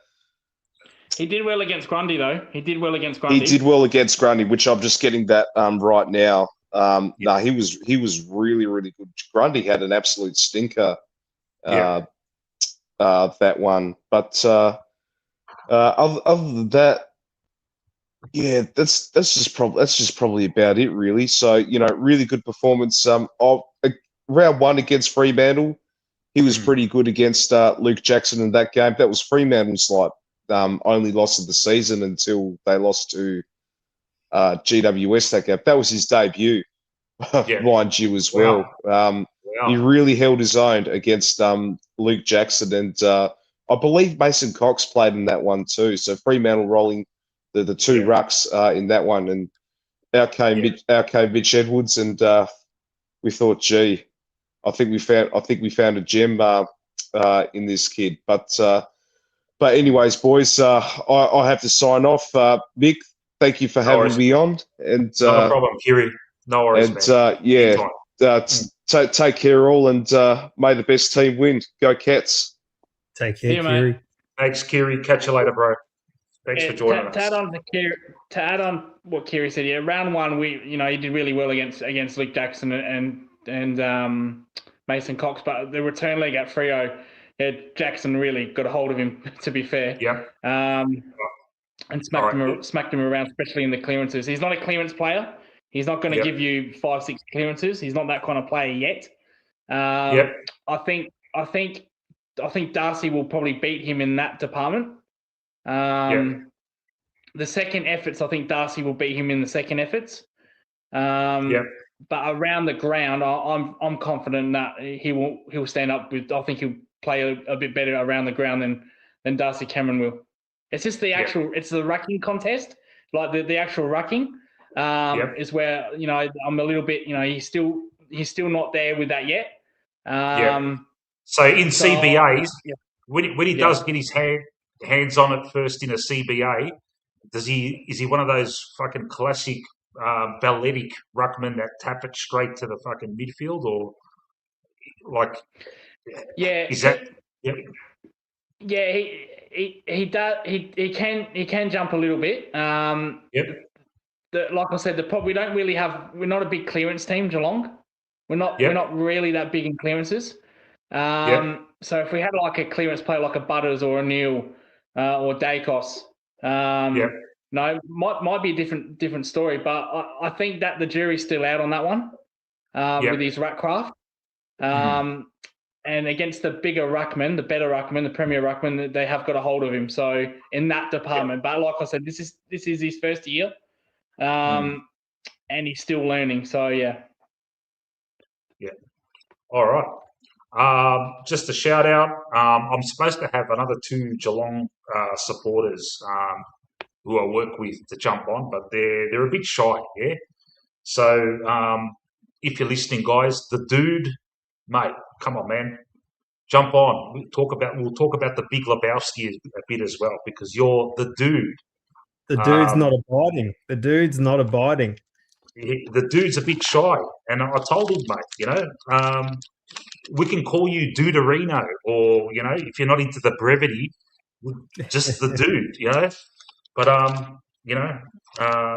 look, man, just come on. He said he was at the pub. He'll try and make it a bit later. We'll see, man. But that's just your opinion, man. Come on, man. Come on, dude. And another one is Robbo. Robbo, come on, man. Fucking hell, mate. You're the most one-eyed Geelong supporter I've ever met in my life, mate. I've got to hear it from you every fucking time at Smoko. Come on and have a fucking chat, mate. But anyway, we'll see what happens. Yeah. All right, so Lucas, we're winning the ruck. You got to give it to us, man. We got to get that. We got to shade the ruck there, yeah. Yeah. Will you be so generous? I agree with that. Yeah, I agree with that. Yep. Yeah. Yep. Okay. So Collingwood is going to win the ruck contest tomorrow night. That's the consensus. All right. Let's go on to the midfield. Okay. The obvious, the chosen one, Nick Dacos, will be tagged by. How do you pronounce his first name, man? This Irish kid. It is Oisin Mullins. Okay. All right. Does he do anything? Like Ocean, but... Yeah. Okay. Does he do anything but tag? You're kidding, right? He can't kick a target from 10 meters out. He will not hurt you. He won't hurt you 2 ways. He's not that. He's not that player. He's not that player. So every week he gets a task. Does he succeed in that task more often than not? I'd say 8 times out of 10 he will succeed that task. 8 times out of 10. There's a couple of games where I'm just thinking about the players that have got a hold of him. we did well on Butters. He did well on Dacos the first game. Oliver got him up a little bit against the GWS game. Oliver did really well, to be fair. Probably did the best on Mullins. Bont was a bit different because Bont went up forward, but when he was in the midfield, he did well on Bont. But then Bont went forward, kicked a couple of goals. That's a little bit different. He did a great job on McCluggage, I think McCluggage. He did a good job on him early in the year before we got pumped. That was the round 2 game. Rao did a good job on him, to be fair, but that was way back in like opening round. They all had a bad game that day. So yeah, I'd say probably 8 times out of 10 he does do a good job. It's just it's really Oliver that really towed him up. You know, Oliver had I think 35 plus in that game and kicked a goal. Mullins plays no defense. I'm surprised when he goes to players, they don't go forward. McCluggage did that in the grand final, and he kicked 3 goals. I think it was 3 or 4 goals. Patrick Cripps did well on him, but Patrick Cripps was a little bit different. Patrick Cripps went forward, he kicked 2 goals on Mullins. So Mullins, so Mullins can play on the smaller, fast, tricky types, and also the big fucking monster extractors. He can play. He can tag both. Fuck, that's pretty good, man. Yeah, he did. He did poorly against Dawson, but again, Dawson went up. You can really expose this guy if you go forward. That because he doesn't hurt you 2 ways. He won't have a 25-1 game. He won't even have a 21 game. It's probably more like 10 to 15. If he gets 15 disposals, that's probably a good game for him. So he's not a player that will hurt you 2 way, not one bit. He's mainly a target. He's your Josh Carr, Ryan Crawley type target. Okay. And what's your feeling about tomorrow night? Do you think it's going to go to script as it did the last time we met, that Mullins did a job on him, or do you think things are going to turn out differently tomorrow night? No, I think if I was Craig McCraig, I'd start Dacos in the forward, half forward. Yeah. I think if Dacos played 100% minutes in the midfield, I don't think he'd get 30 touches. Very, very. He would have no impact. So if I was Craig McRae, and I'm surprised he didn't do that in the first game, I'd start Nick at half forward. Okay.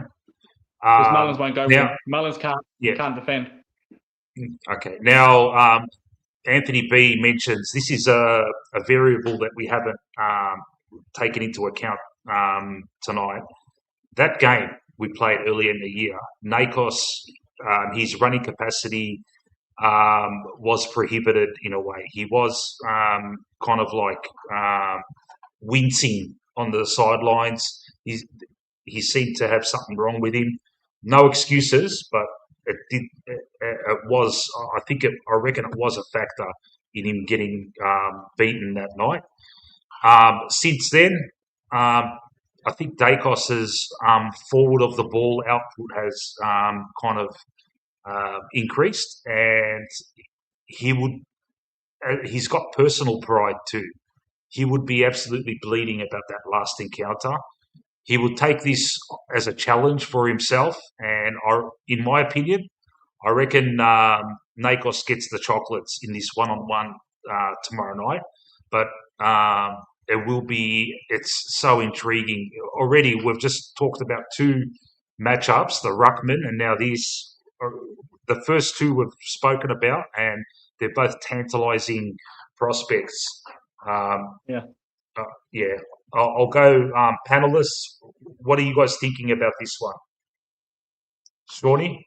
Are we talking just from a Dacos perspective? Because, I think that's a great point. something I wasn't really thinking of because there was at one point where we were kind of don't know if concern is the right word, but it was very noticeable that Dagos didn't have his Jets. And then, God, what game was it? There was a game where he then turned on the Jets, and it was it was as if we weren't even amazed. We were just shocked that he just had it back. Was it the Gold Coast game where he had it on the wing and he just bursted away from the stoppage and no one could catch him? Yeah. Because last year when he would have done it, he would have been, oh my god, that's awesome, that's incredible. Where this year, because he had, I don't know, I mean, saying he had a poor start was, poor start to Nick's standards. I mean, anyone that plays AFL, if you had the start that Nick had, you take it in a heartbeat and sort of run a bit. And then, I think it was the Gold Coast game. He had that ball in the wing and he just sort of took the game on. And,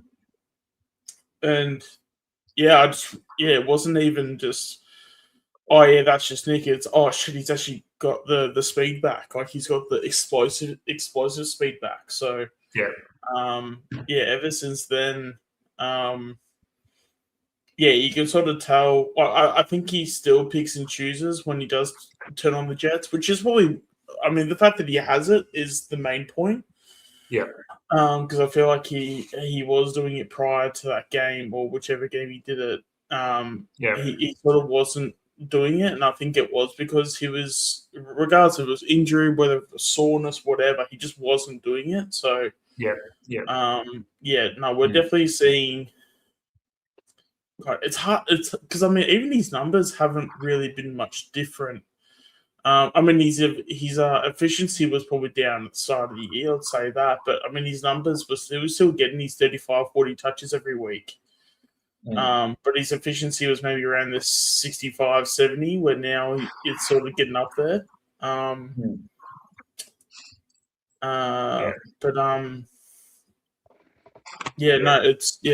That's been a dramatic difference, especially since last time we played Geelong.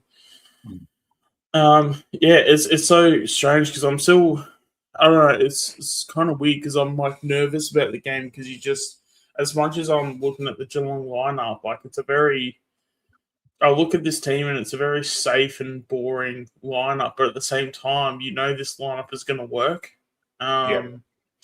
There's no Cameron, there's no Dangerfield, there's no stars that are gonna bring you that guys that fucking kill us. Yeah, but then you look at the team. I see a Sean Manor, I see Graham Myers, Bailey Smith. We're probably not going to tag him. He's probably going to get another 40 disposals. I think that's stupid. I'd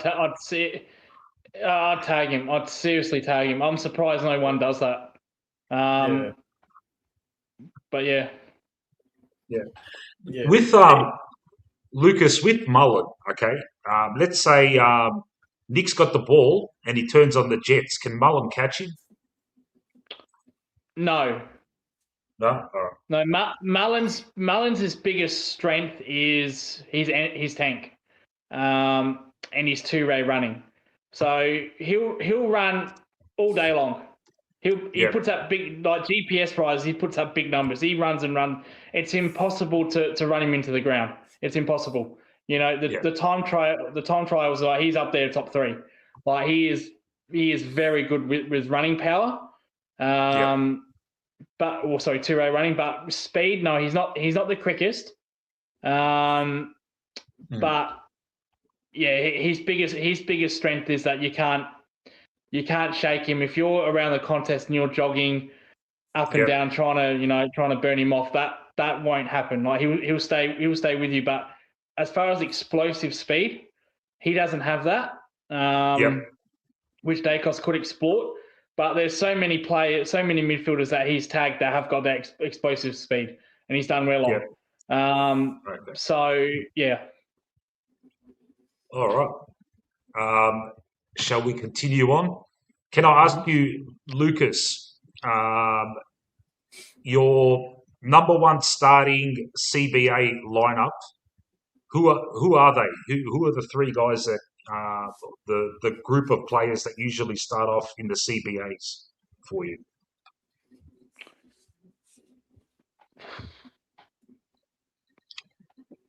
Just any position? In the set of bounces, like when the ball gets fucking thrown up. Okay, yeah. Who's okay, in there? sorry, Smith. sorry. Who else? Yeah, Who okay, else? yeah. No. So for the centre bounces to tenants, these three names will always. This pisses me off with Chris Scott because he doesn't change it. You will always see one of these three players: Bailey Smith, Tom Atkins, Oisin Mallon. Well, if Oisin Mallon's is tagging, you're going to see him every centre bounce, as long as Dacos is there. You'll see Tom Atkins is in there 95% of the time, and Bailey Smith's 95% of the time. Used to be Max Holmes. If it wasn't them three, it'd be Max Holmes. Max Holmes is not there, so Warp will be doing a little bit. But you said top three. Top three will no doubt be Oisin Mallon, Bailey Smith, and Tom Atkins, which none of them are clearance players, to be fair. That's why we don't win many clearances, to be fair. Okay, all right. The consensus with us is, I'll ask the chat as well. I'm assuming this is going to be the matchup. Ed Allen will take on Bailey Smith. It has to happen, yeah? Surely it happens with Ed Allen's recent history on taking on big guns. It would be another intriguing encounter if it does occur. Bailey Smith, surely this guy, I don't know, man. I think he's overrated, Lucas. He's another Petrarca, mate. They fucking shank the ball forward, but because they shank it like fucking 40 times a game, it fucking looks great. And do you agree with that? To an extent, yes, I do agree with that. His biggest strength is running and handball link chain. So Bailey Smith, no, I disagree with that. He's not a clearance player. I don't know what game he watches, but he's not a clearance player. That's what this guy's saying. Yeah, you can check the stats. He's saying Bailey Smith. Yeah, Bailey. So this guy Linko he's saying that Smith is a clearance player. No, are you serious, Lucas, or what? Yeah, I think he's taking that as a quote, and then he's Linko. Linko. There's a difference between winning clearances and being a clearance player. There's not. He's not a clearance. He's not a Butters. He's not a Lockie Neal. He's not a Dacos. I have seen him. Like when I watch him, look, if you get the ball as much as he does, he's going to do something at some point, and you can't let him get the footy, even if he does turn it over a bit. I mean, if he's getting it 35 times, even if 15 of them are really good kicks, you know. But the thing is, he does let Geelong down a little bit, I think. At times, with his decision making. Yeah, I mean, I guess in terms of Collingwood examples, I know, like, obviously this is more of a Collingwood channel. He's pretty much like an Adam Treloar, pretty much. When Adam Treloar was up and about and going at his prime, that's the type of player that we're sort of like comparing him to. You know, that burst player would always get a ton of touches. Efficiency probably wasn't his strong suit, but every time he would get ball in hand, at least he's like putting in that effort, driving the ball.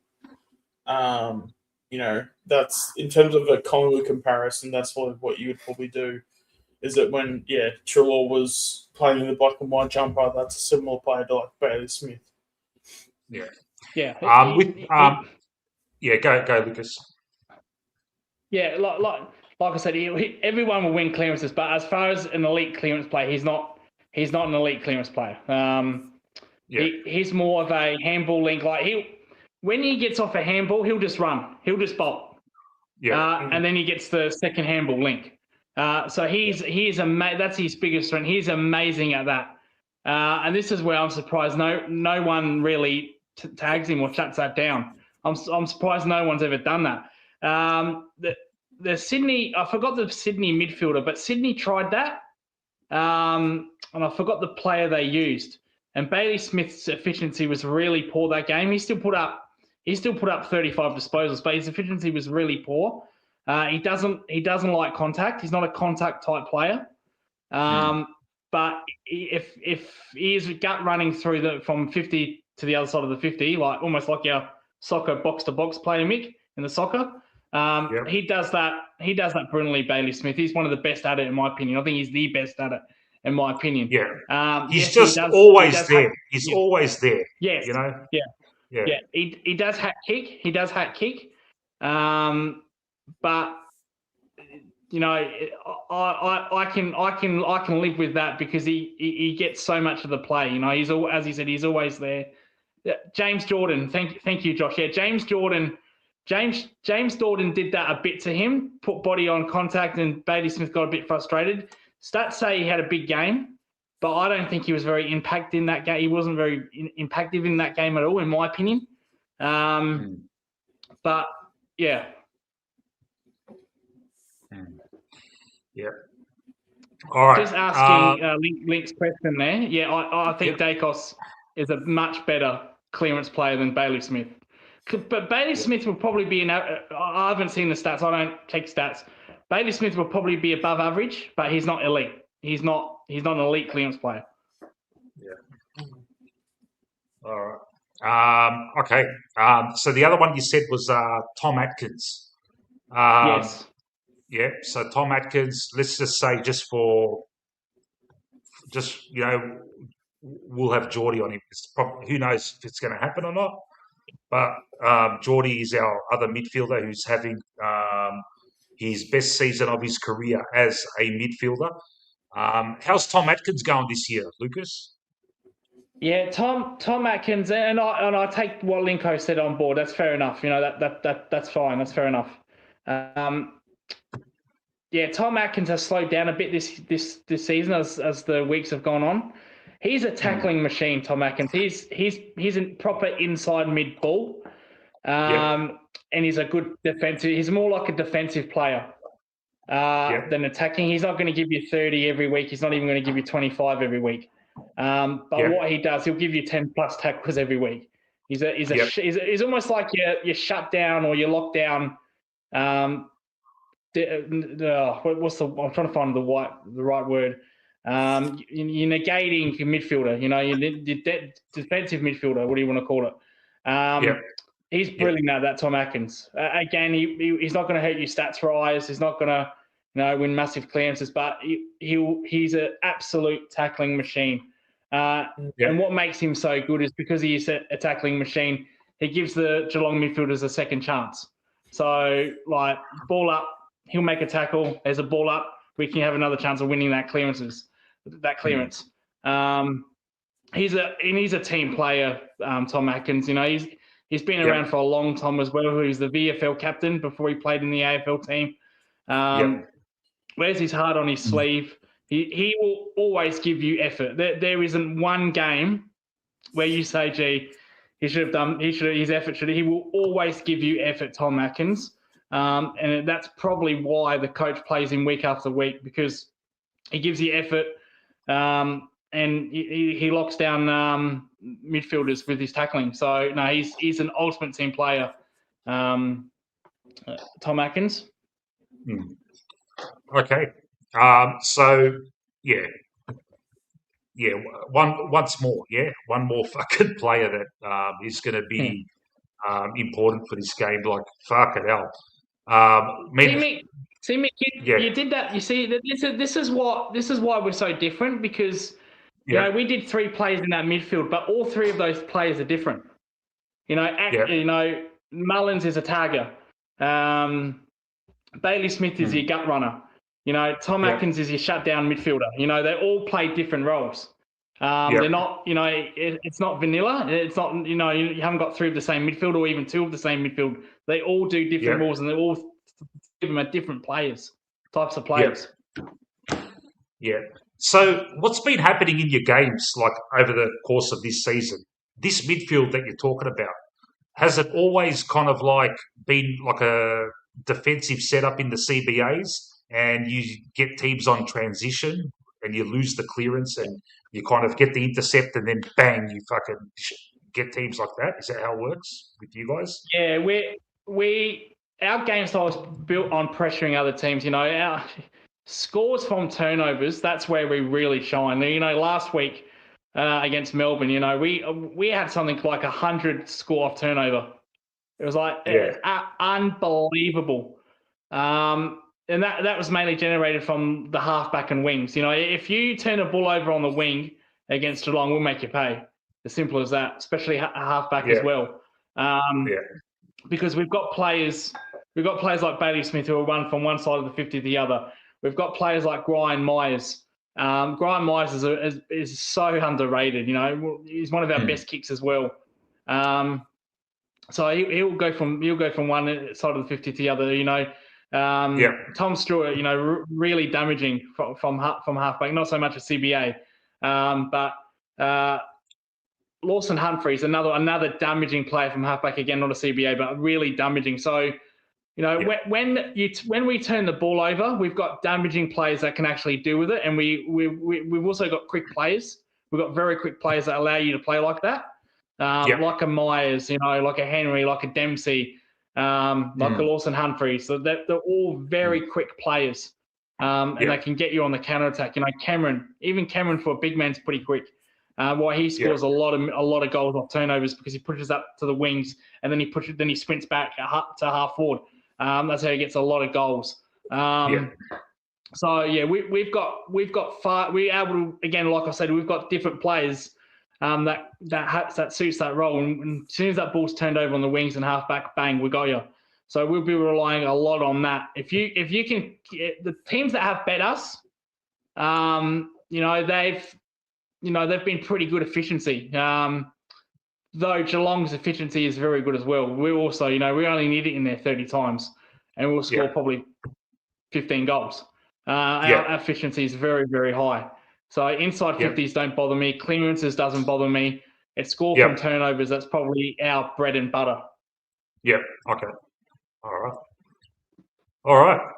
So we've gone through the main midfielders. Okay. Now there's certain players in both our teams that are going to be thereabouts in the middle for us. Obviously, Pendles and Ned Long. Who else we got there that is going to be in and out of the middle? Gus Anderson might spend some time there, a tiny bit of time there. Who else we got? Crisp, maybe. I'd like to see him on Dempsey, but we'll talk about that when we get to the wingers. For you guys, Lucas, who are some players that we haven't mentioned that will have a run in the guts for your team? Yeah. One of them obviously is James Warple. Again, he wouldn't be in this team if Max Holmes was playing. Warple, I think that's just a waste of a contract for us. I don't know why we got Warple. I think the reason we got Warple was because he was a free agent. We were going to get him for cheap. Hawthorn didn't really want him, and we did. We got him really cheap. It didn't cost us anything really. Just his contract. So when he has been playing, he's a clearance. We know what he is at Hawthorn. He was a clearance player. He's not that quick. He's not that mobile. But he's good at getting clearances. Now, he's done that to an extent in Geelong, but this is why he's been dropped, Mick, in and out of the team. He hasn't done it against the big teams. There's been chances where we've played the big teams, the big top four sides. He goes missing. It's all good doing that against Gold Coast, Richmond. He had I think 13 clearances against West Coast at Gather Round, I think. So it's all good getting clearances against little teams. All good. But when it comes to the big boy midfielders, he struggles with that, and that's why he's been in and out of games. And I think we brought him to the club to be that inside role. Like, can't do that anymore, so we brought in Warple. But Warple we haven't seen that from Warple. It's been too inconsistent with Warple, unfortunately, which has been pretty disappointing. And a lot of people are saying, why did we bring him in? It feels like, as Kiri said, we've been scammed, absolutely scammed by Hawthorn. they knew what they were doing, getting rid of him, and yeah, we were the idiotic team that picked him up, and it hasn't worked out. Yeah. All right. Shall we continue on to the wings, or unless someone wants to add more about the midfield battle? I was going we to can. ask a question about Dempsey, Yep. but I think we're about to move on to them. Yeah. Yep. So Dempsey. Yep. he Go was for it. pretty quiet. He was pretty quiet last week, Lucas, against Melbourne. Yeah, Dempsey is a bit. It's a bit like it's disrespectful, but it's a bit like Jack Martin. You know, he'll have one good quarter and then he'll go missing. Yeah. He needs to improve that part of his game. He needs to really be consistent all 4 quarters. He's got the talent. He's got the pace. He's got every attribute you want for a winger.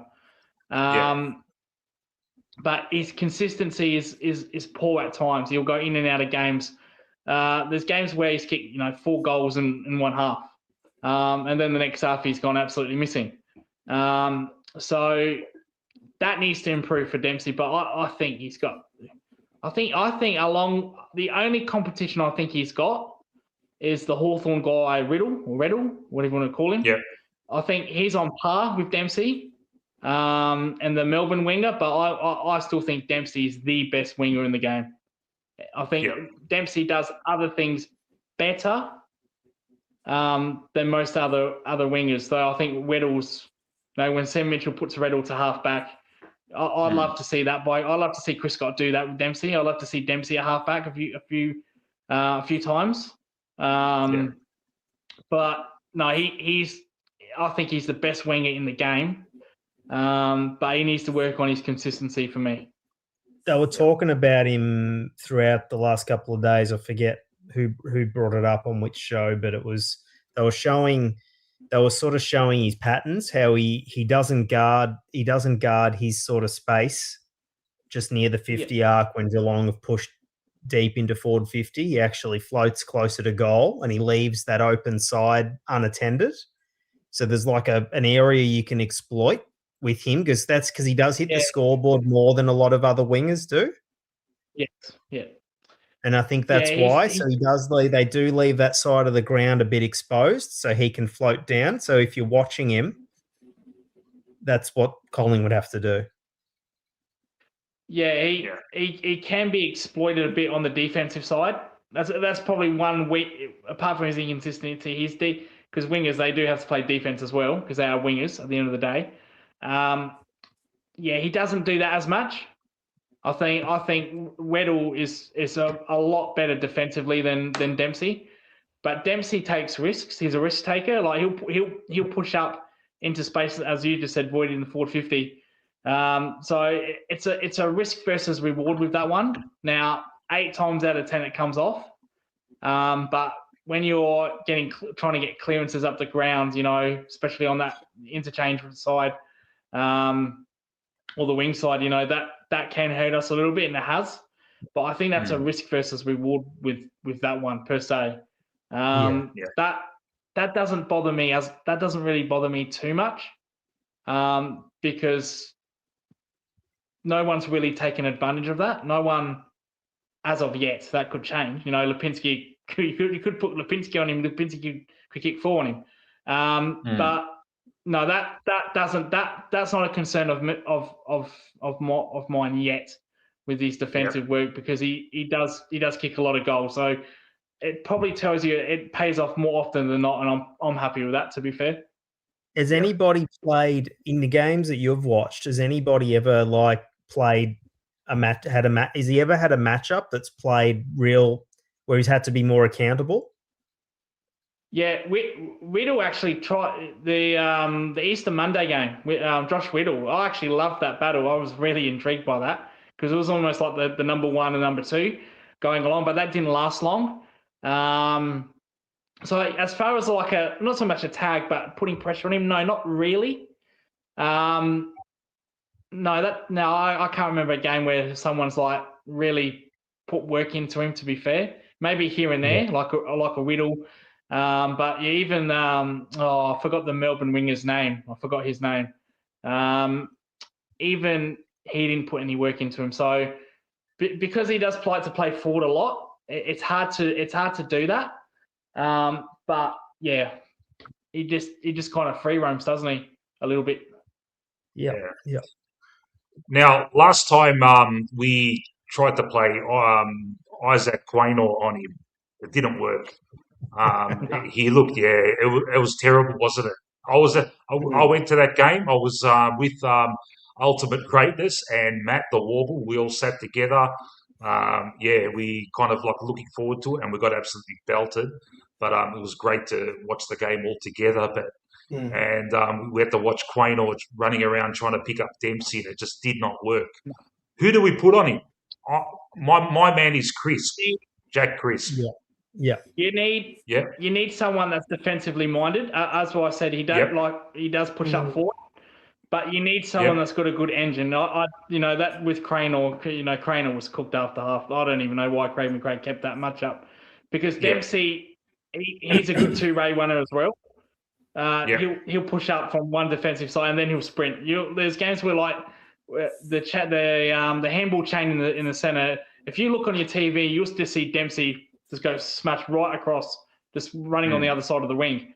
And he's very, very quick. So ideally to match up on him, you need a player that has got three of these attributes, two or three of these attributes. Be defensively minded, engine or a tank or whatever you want to call it.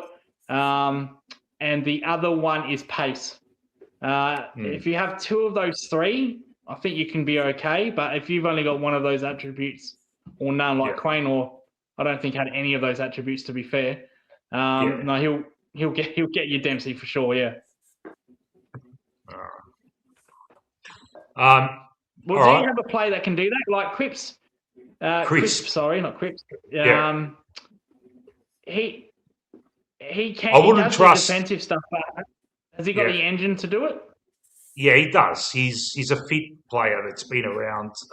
Dempsey's probably got him for pace, but he's got the defensive attributes. He's got the game sense to know if Dempsey's fucking doing something tricky, like getting away. Crisp will have the sense that I've got to pick this guy up, kind of thing. So Crisp would be my man to get Dempsey. I don't think Fly's going to. I'm really. Really intrigued to see what Fly does here. Lipper is not a good match for him. Lipper will be on an opposite wing. And speaking of that, Lucas, who's your other wingman? Is there a player that always plays on that other wing? See that it's not. Not really. Myers does do that, but O'Connor does do that. So there's not really an actual role like Dempsey. We go with probably utility players. Like Blitzard has played there a couple of minutes.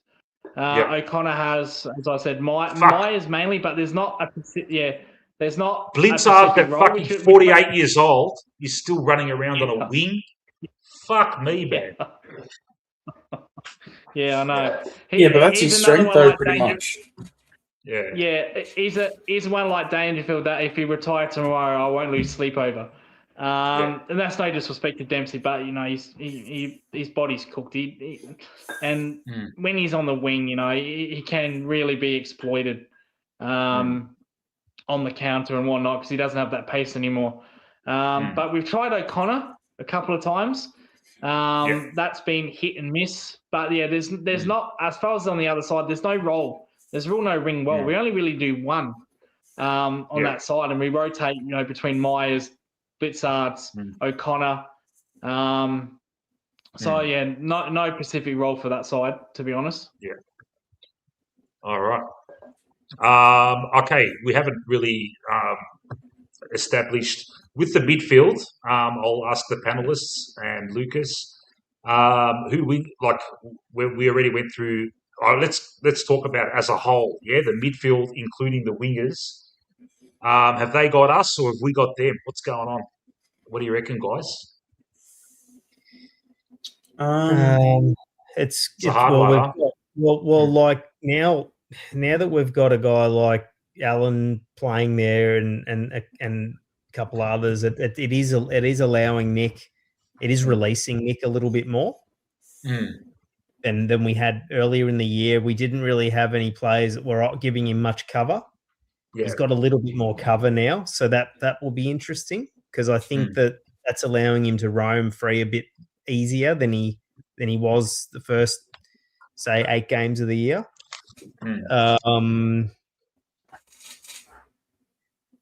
You can't take them lightly, even with a couple of players out. Yeah. I know Lucas doesn't think much of danger, but he's the kind of guy that every time we play, he finds something. Even if he loses it for the next 5 weeks, he finds it against us and then goes back to Narnia for 5 weeks, wherever he goes between bursts of. That's awesome that's a very good comment there. That the comment by MD that's a very See, Geelong.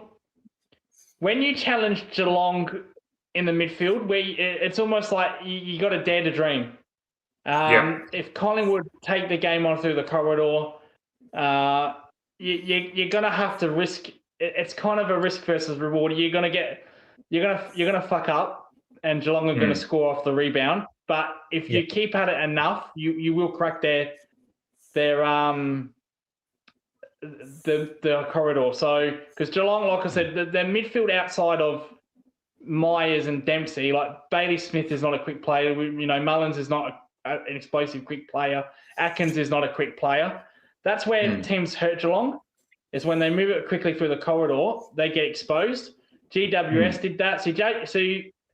GW, when we were up by 29 against GWS had no choice. They went through the midfield. And they absolutely dominated us.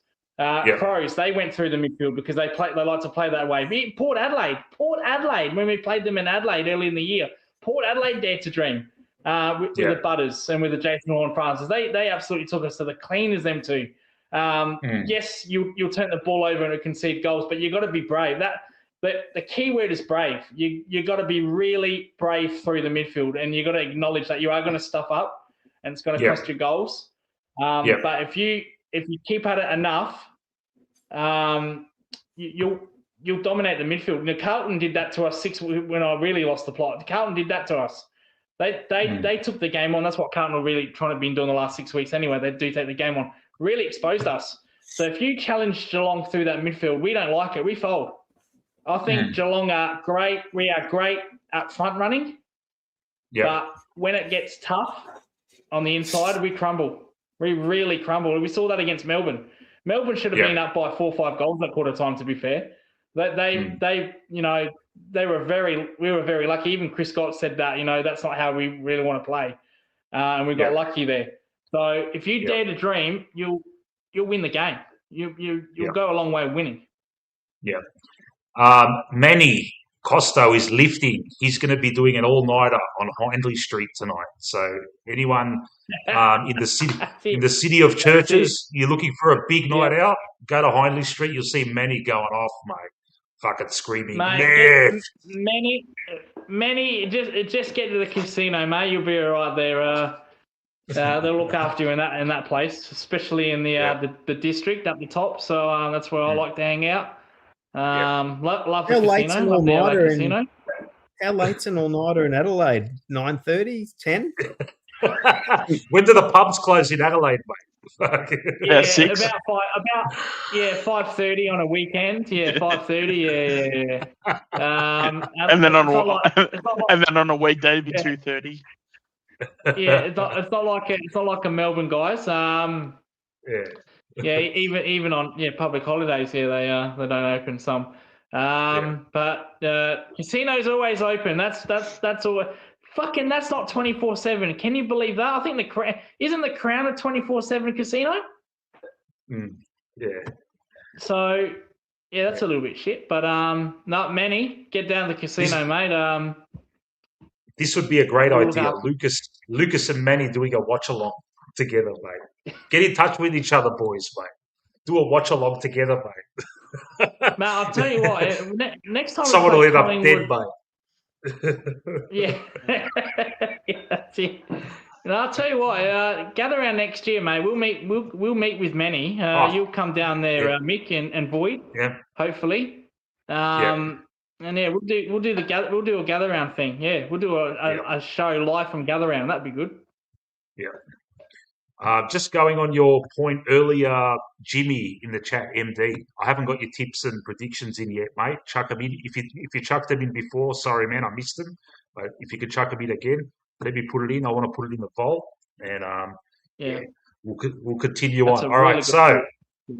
someone, Josh Jacobs earlier in the chat indicated that we win the midfield on the strength of DC marginally winning the ruck and our mids getting first use, and Collingwood with the game style that we've been playing recently, which is direct. We haven't been doing that cheap fucking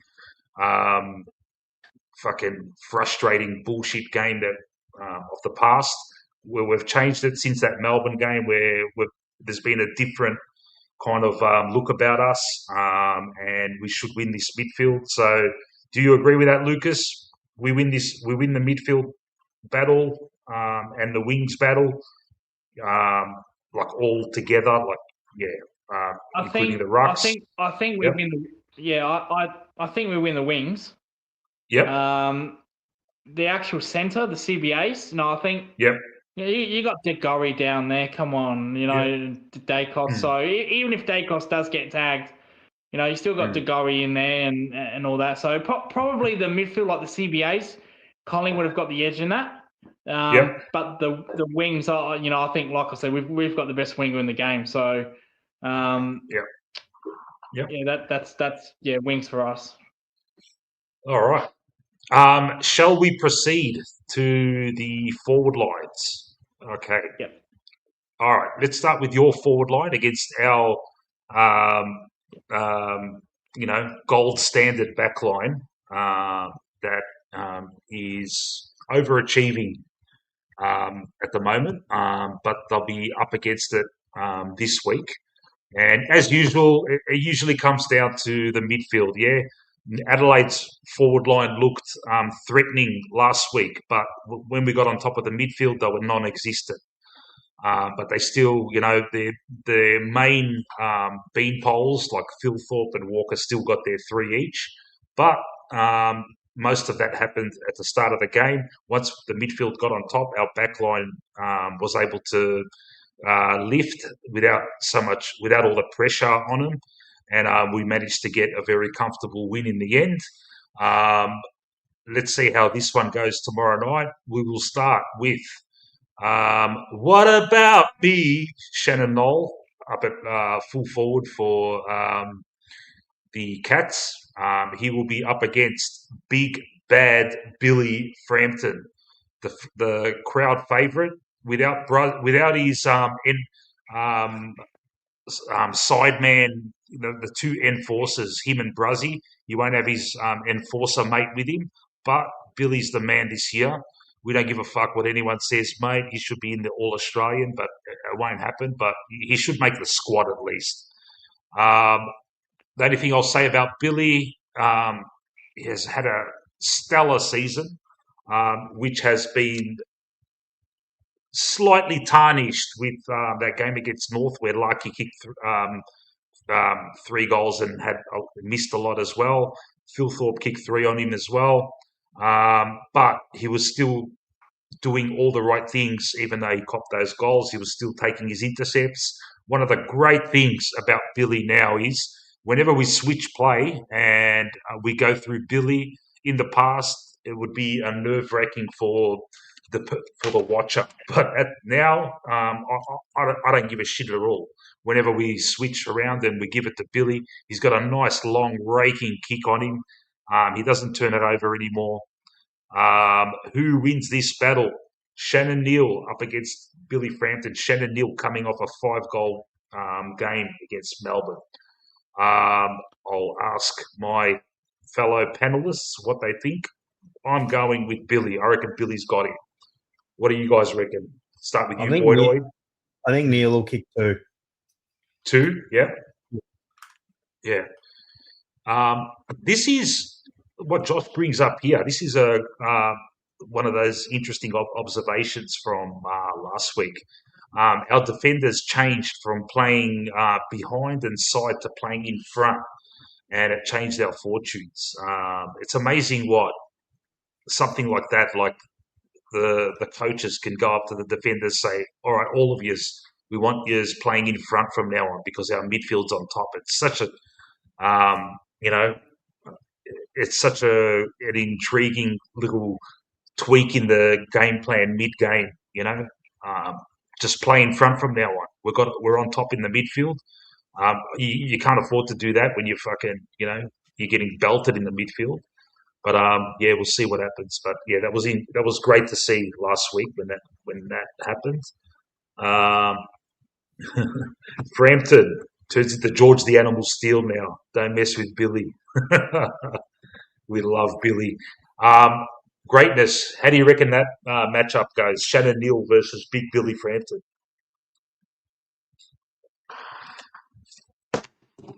Sorry, Shorty. my bad. It actually helps when I turn the mic on. So with Frampton, I mean his form has been pretty awesome. So you like to hope he can, put in an effort against Neil. I mean I would definitely back him in. Yeah, his form warrants it. Like, Yep. I don't think I'm sure there's plenty of players that don't watch Collingwood every week that'll probably look at a Neil and Frampton matchup and they'll probably go that someone like a Neil should have Frampton covered. But Yep. yeah, if you've watched Collingwood enough, you should know that Frampton's having a pretty good year. So yeah, I wouldn't be surprised if we walk away with Neil only kicking one goal for the game. Yeah. I think that probably does happen. I think he probably walks away with one goal, and probably becomes a big reason why we probably walk away winners. Lucas, tell us everything we need to know about Shannon Neal. Yeah, with Scratcher as his nickname, or Tequila Boy, or Mr. Flexer. Scratcher. What the fuck? Yeah, Scratcher. Yeah. No idea. He likes to scratch other people's backs. Yeah, I don't know. Fucking hell. I call him Mr. Flexer because if the Brownlow medalist was if the Brownlow medal was done on flexing, he'd win it. So he likes his flex. Don't tell me he's one of those guys that he kicks a fucking goal, he celebrates it like he won the flag, like in the first quarter. Yeah, he's a bit. He's another fucking turno. Like that. Yeah.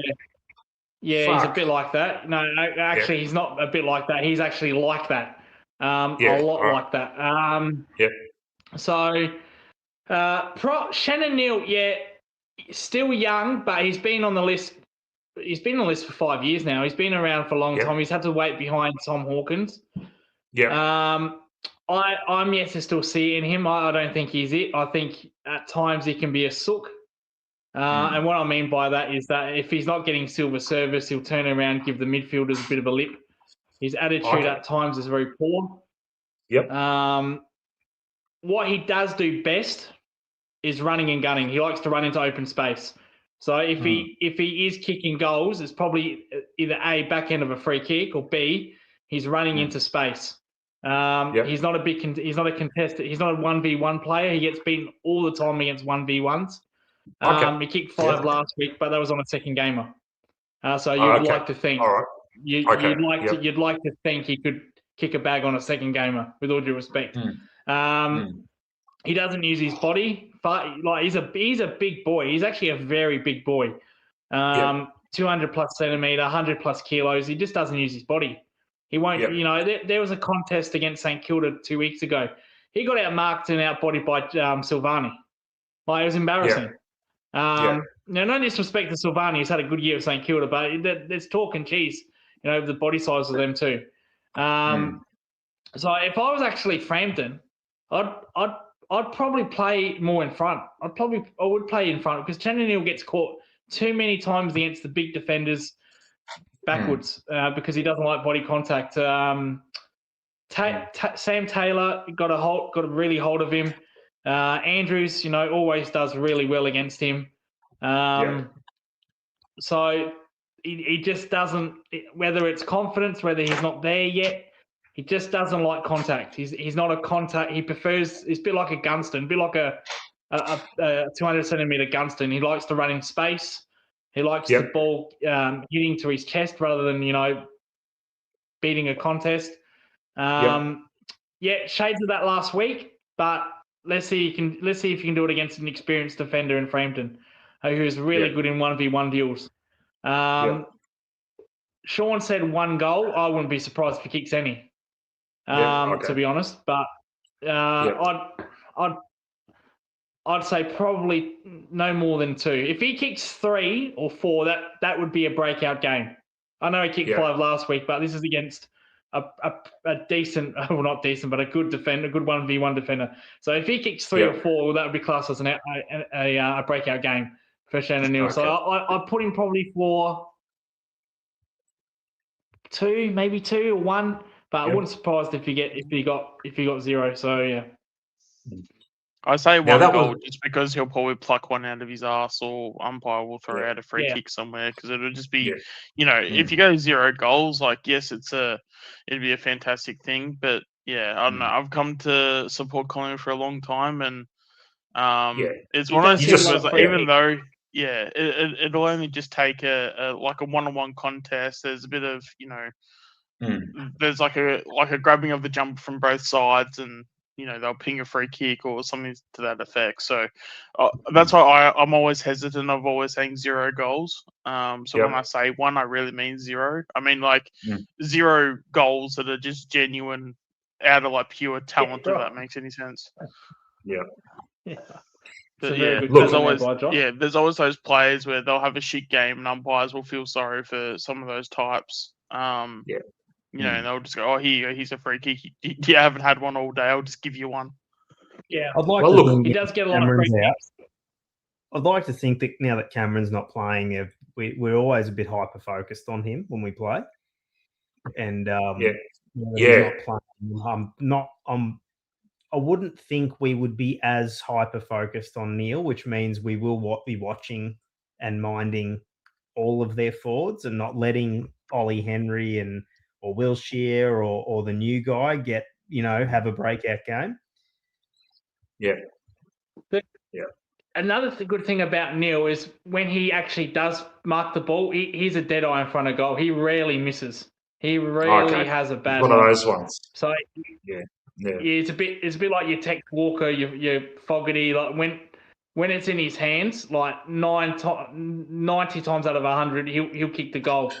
And you think, he'll be in some positions where you think, geez, this is like a 50-50 here, or maybe a 40-60, to miss. He'll slot it, and he'll frustrate you as an opposition fan, because you think, geez, how did he get that from there? But he does that regularly. He's very accurate. He's got a very good kicking action, as good as it probably gets, to be fair. What's he like when the ball hits the deck? No, he's not there yet. He's not. No, he's non-existent. He's not. People like to compare him with Hawkins, and that's a load of shit.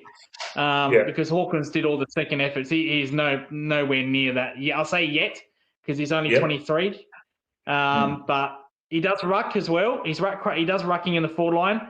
Again, that's not. I wouldn't expect him to take the ball out of the ruck and kick a goal. That hasn't happened yet. So I wouldn't. I wouldn't worry about his second efforts per se. Compared to other players in that forward line. Yeah.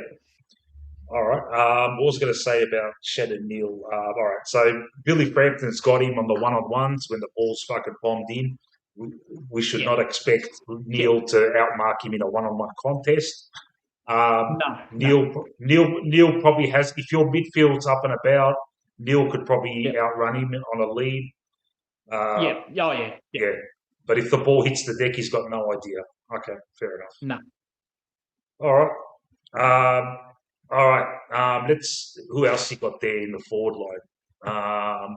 We'll talk about Ollie Henry. Okay. all right. So apparently he's in fucking ripping form.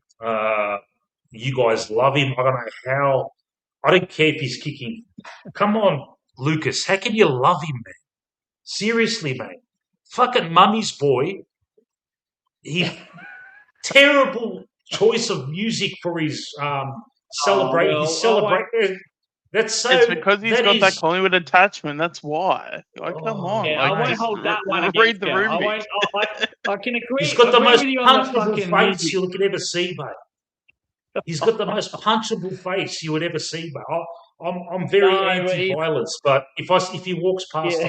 I'd be very tempted just to fucking king hit him, man. Fuck, man. Jeez. No, he's good. He's ripping, yeah, Ollie, since coming from Collingwood. Yeah, he's last 2 years, he's been in and out of the side, but this year he's found his form where he first came into the team, 4 years ago, the grand final year. So no, he's back into prime form, Ollie Henry. What the area that he's improved big on is his defense, is his forward line pressure.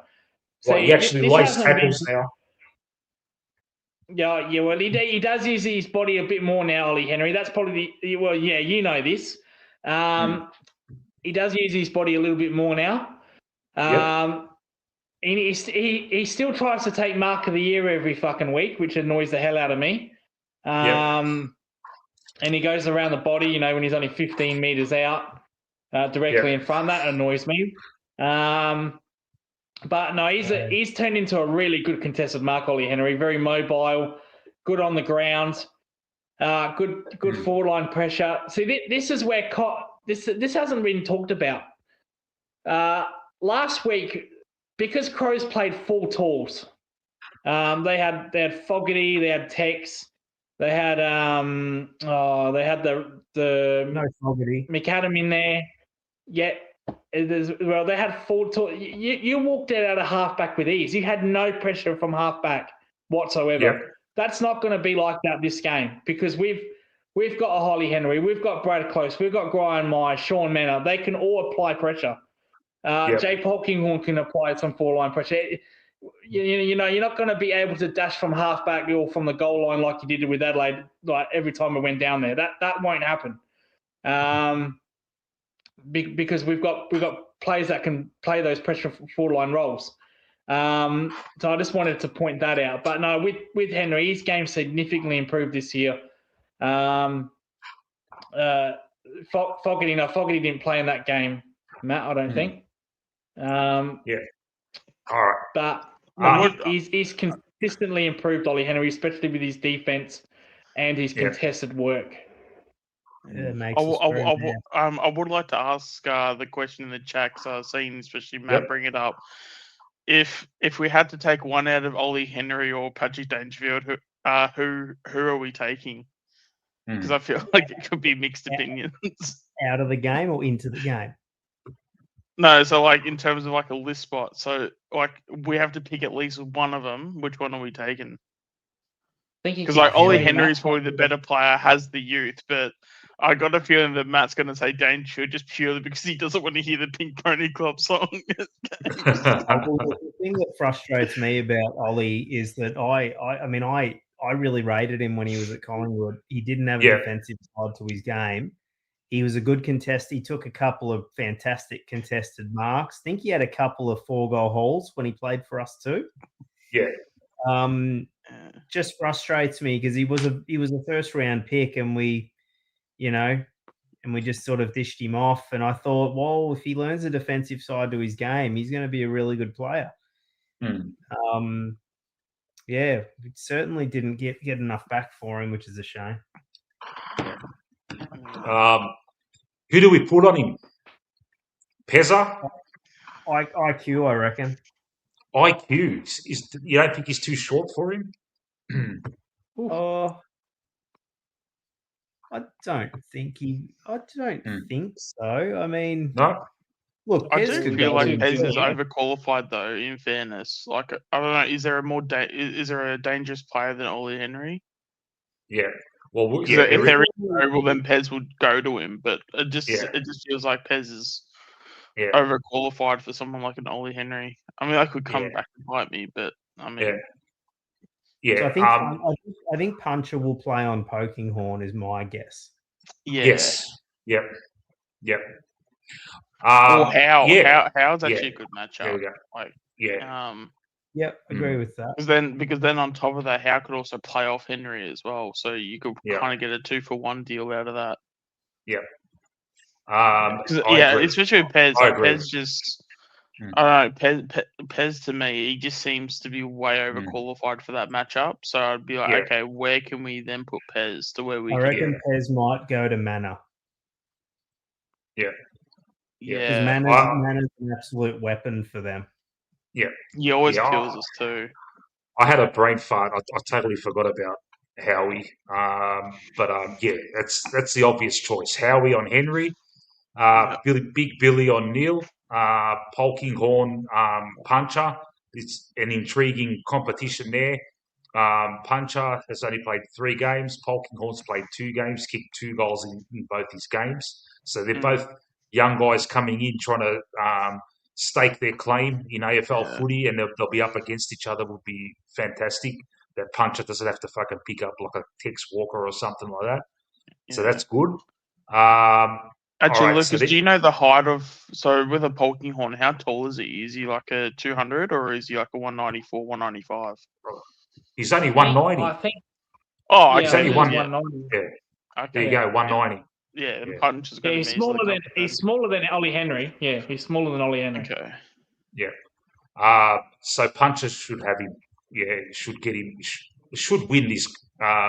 Puncher's like a mature age. Yeah, he's still young, but he's I think how old's Puncher? He's like fucking 22 or something. No.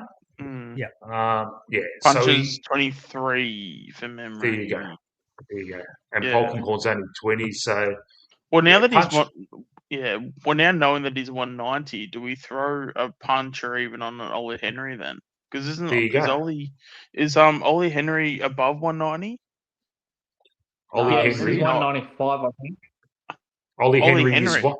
Nah, man, he's only 189. Yeah. Oh, 189. Yeah. But then again, Henry can also play. I've seen him help out the defense every now and then, so you probably don't want that. But I don't know, just throwing some ideas out there. Yeah, Henry does go up the ground a lot. So so the thing is, you might need to play someone on him who can go with him. Yeah. So that's what I forgot with Henry. He's not really a stay-at-home forward. Yeah. Neither is Polkinghorn. Polkinghorn will push up the ground as well. Yeah. And he does so that's really why well where Pez might actually be a better matchup because of the roaming up the ground, where Pez can go with him. Be very interesting though. Lucas, you got 3 players here. Do these guys always line up in your forward line? And I'm talking about Close, Manor, and Myers. Is it always these 3 guys? Or no, I think Chris Scott's just putting in numbers there. No, okay, so the one that you're missing there is Wiltshire.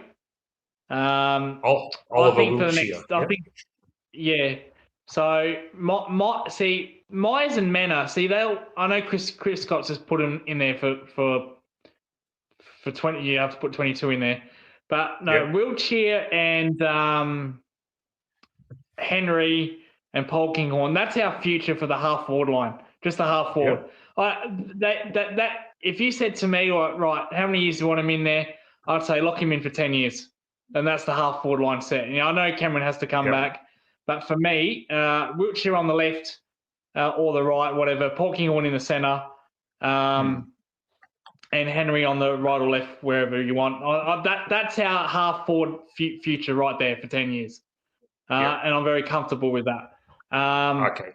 So, and Wiltshire's had a great – Wiltshire's only in there because Stengel is not playing. And Wiltshire's had a great first year, a very good first year. Is he banging goals in? He is. He's a goal kicker. Yeah, a goal kicker. I think. And there isn't games where he's only kicking one. There's games where he's kicking 2 and 3. Okay. And for a first year player, that's absolutely fantastic. And he's got good forward line pressure as well. So he's done a hell of a good job, Ollie Wiltshire, and I'm glad we've persisted with him, though albeit without Stengel, but that's going to change now. So that half forward line, Wiltshire, Henry, Polking on that, lock that in for 10 years. I think you can get 200 games out of all of those three. So which is fantastic for our future because they're all very young as well. Which I'm really proud about that. All right. So our back line, Isaac Quaynor and Pezza will take the smaller guys. Now we also have Josh Dacos and Dan Houston also in our back line who tend not to mind their men. Who is the least threatening of your small forwards so Houston can play on? Brad Close has been dropped a couple of times. He's been in and out. Wow, see, that's surprising. Brad Close is a premiership player, but this season he's been pretty poor, to be fair, and he's been dropped in and out of the team a couple of times.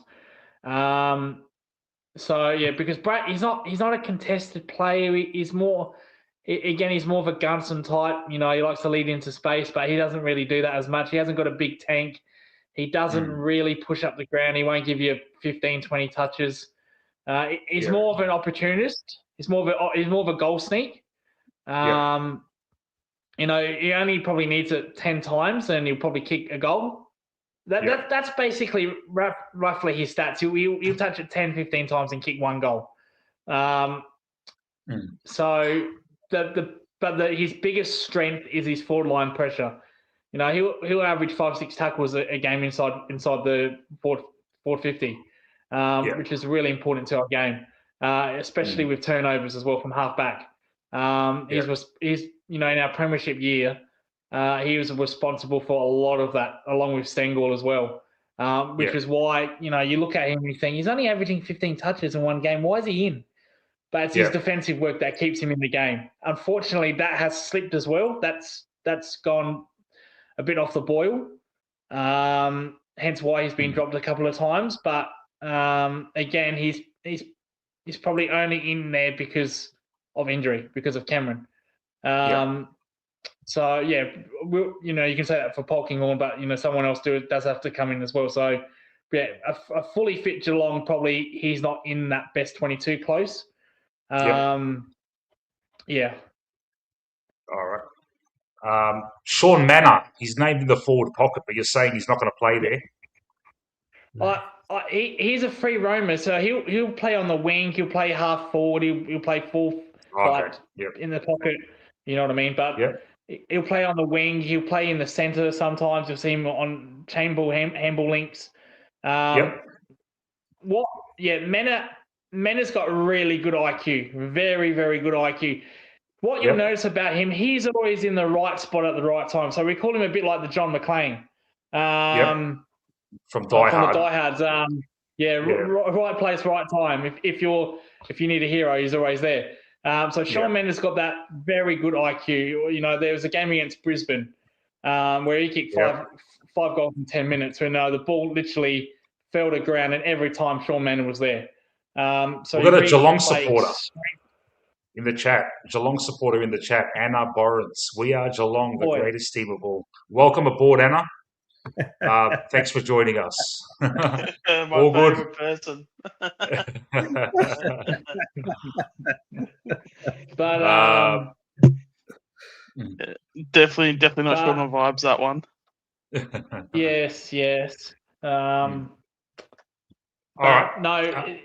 So he's a good player, and he can hurt you disposal wise as well because he can put it up the ground.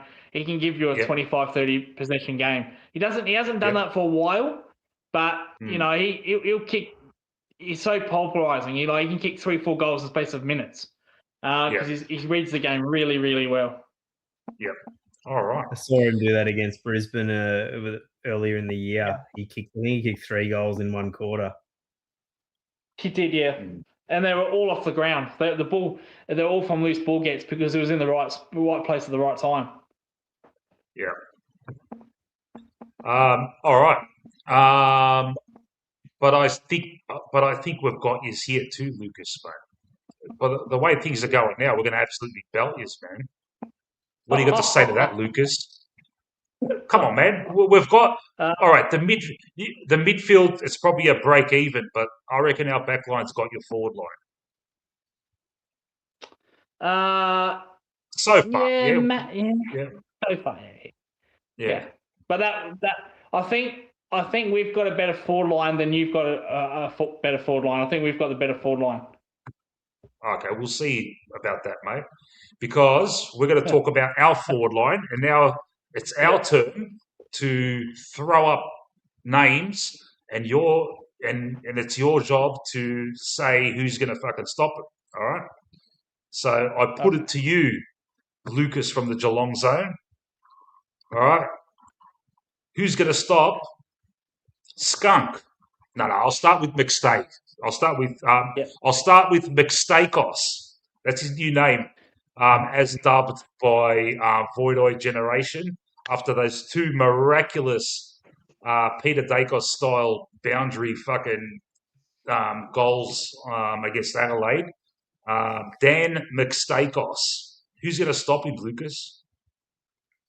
Yeah, see, I think you don't really have a big forward. You don't have like a 200, centimeter forward. Which is kind of So we and Geelong, we used to at least putting one of those defenders on a big play. You don't really have that. But to answer your question, I like a Tom Stewart to go with him. Tom Stewart's one of the best intercept markers in the league. And he loves a contest. He's got a big body as well. So I'd probably put Tom Stewart on McStay. I think they're both as mobile as each other. I don't think there's like really one big winner there. When it comes to pace, I think they're pretty even.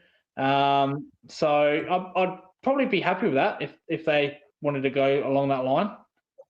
Now McStay's got like fucking 7 centimeters on him. Yeah. And he's probably got him for strength too. Do you want to take that back? Seriously, man. Look, I'm not bagging Tom Stewart, but I'm saying another matchup, not on McStay. No, I'd be actually pretty happy with that, to be fair. I'd be pretty happy with that. Like, Tom Stewart is very agile. He's a very good jumper as well, Tom Stewart. Okay. So, no, he's taken on big power forwards in the past, Tom Stewart. And he's been fine with them. So, that wouldn't bother me too much. Like, if you said to me like for probably a strength size and size signs, probably Connor O'Sullivan. But I'm happy with Tom Stewart. To be fair, that if I saw Tom Stewart on McStay, I wouldn't be too upset with that. Yeah.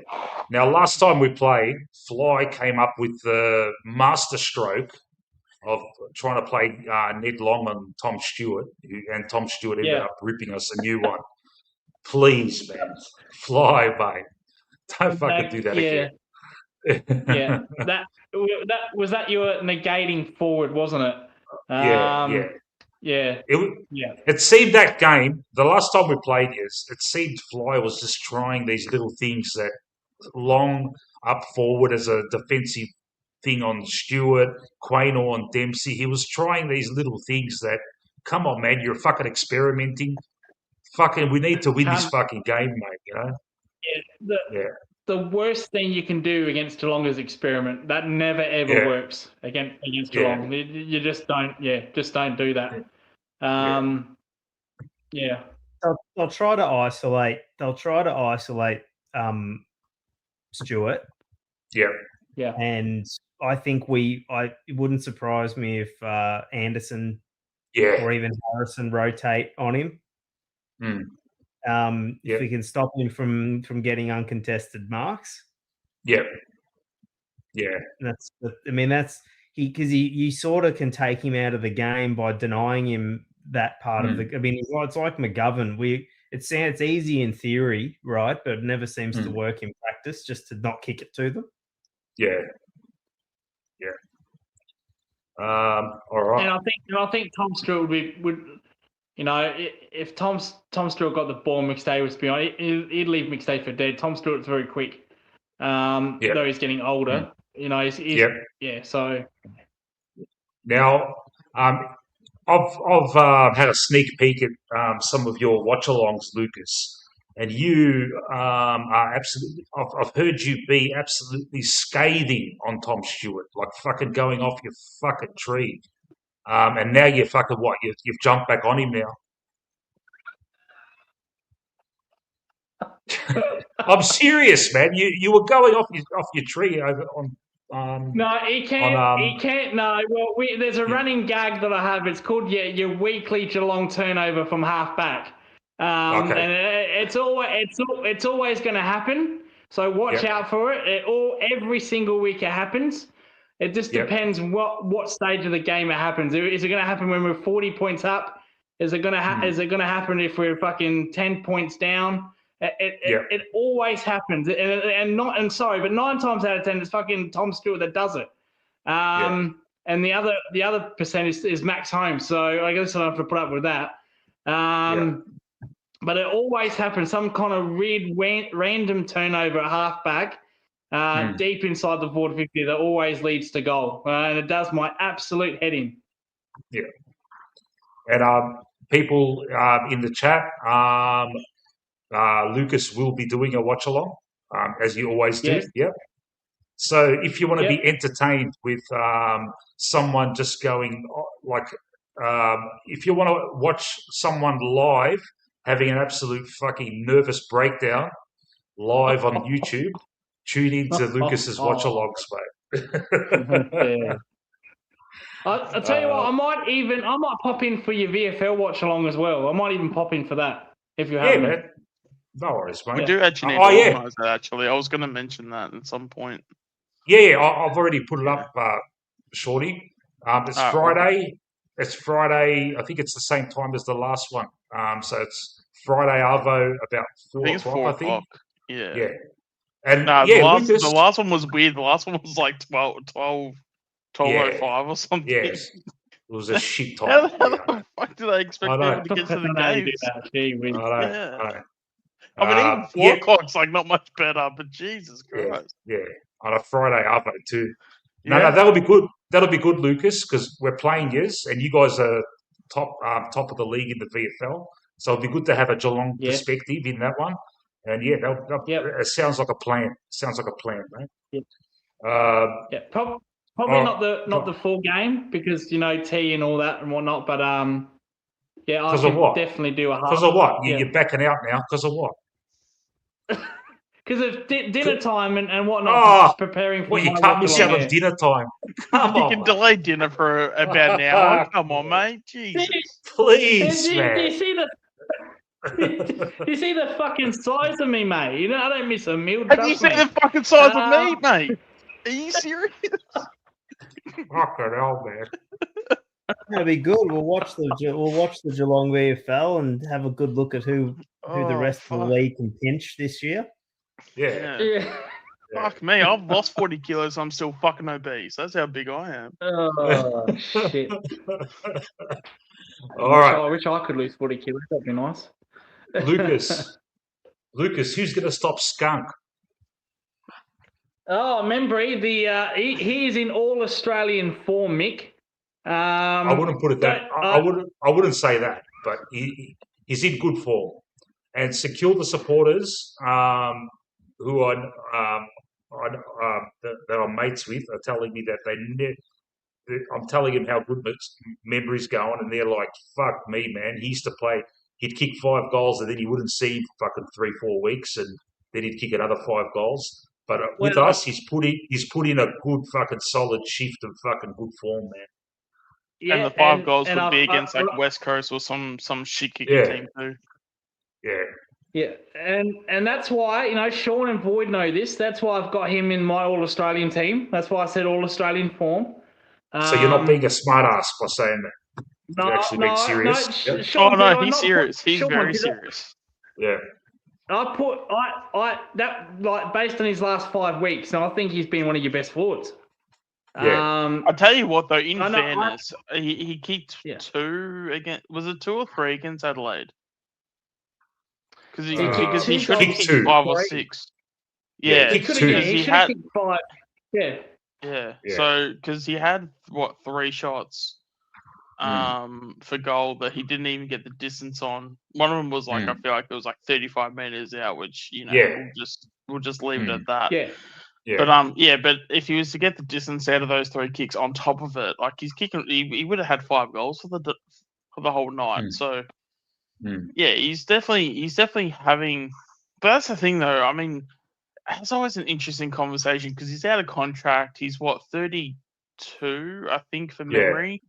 Yeah. Like, and people are always going to say, oh, lay off memory and stuff like that. But this is the nature of the business. We're not saying anything different to what clubs are saying internally.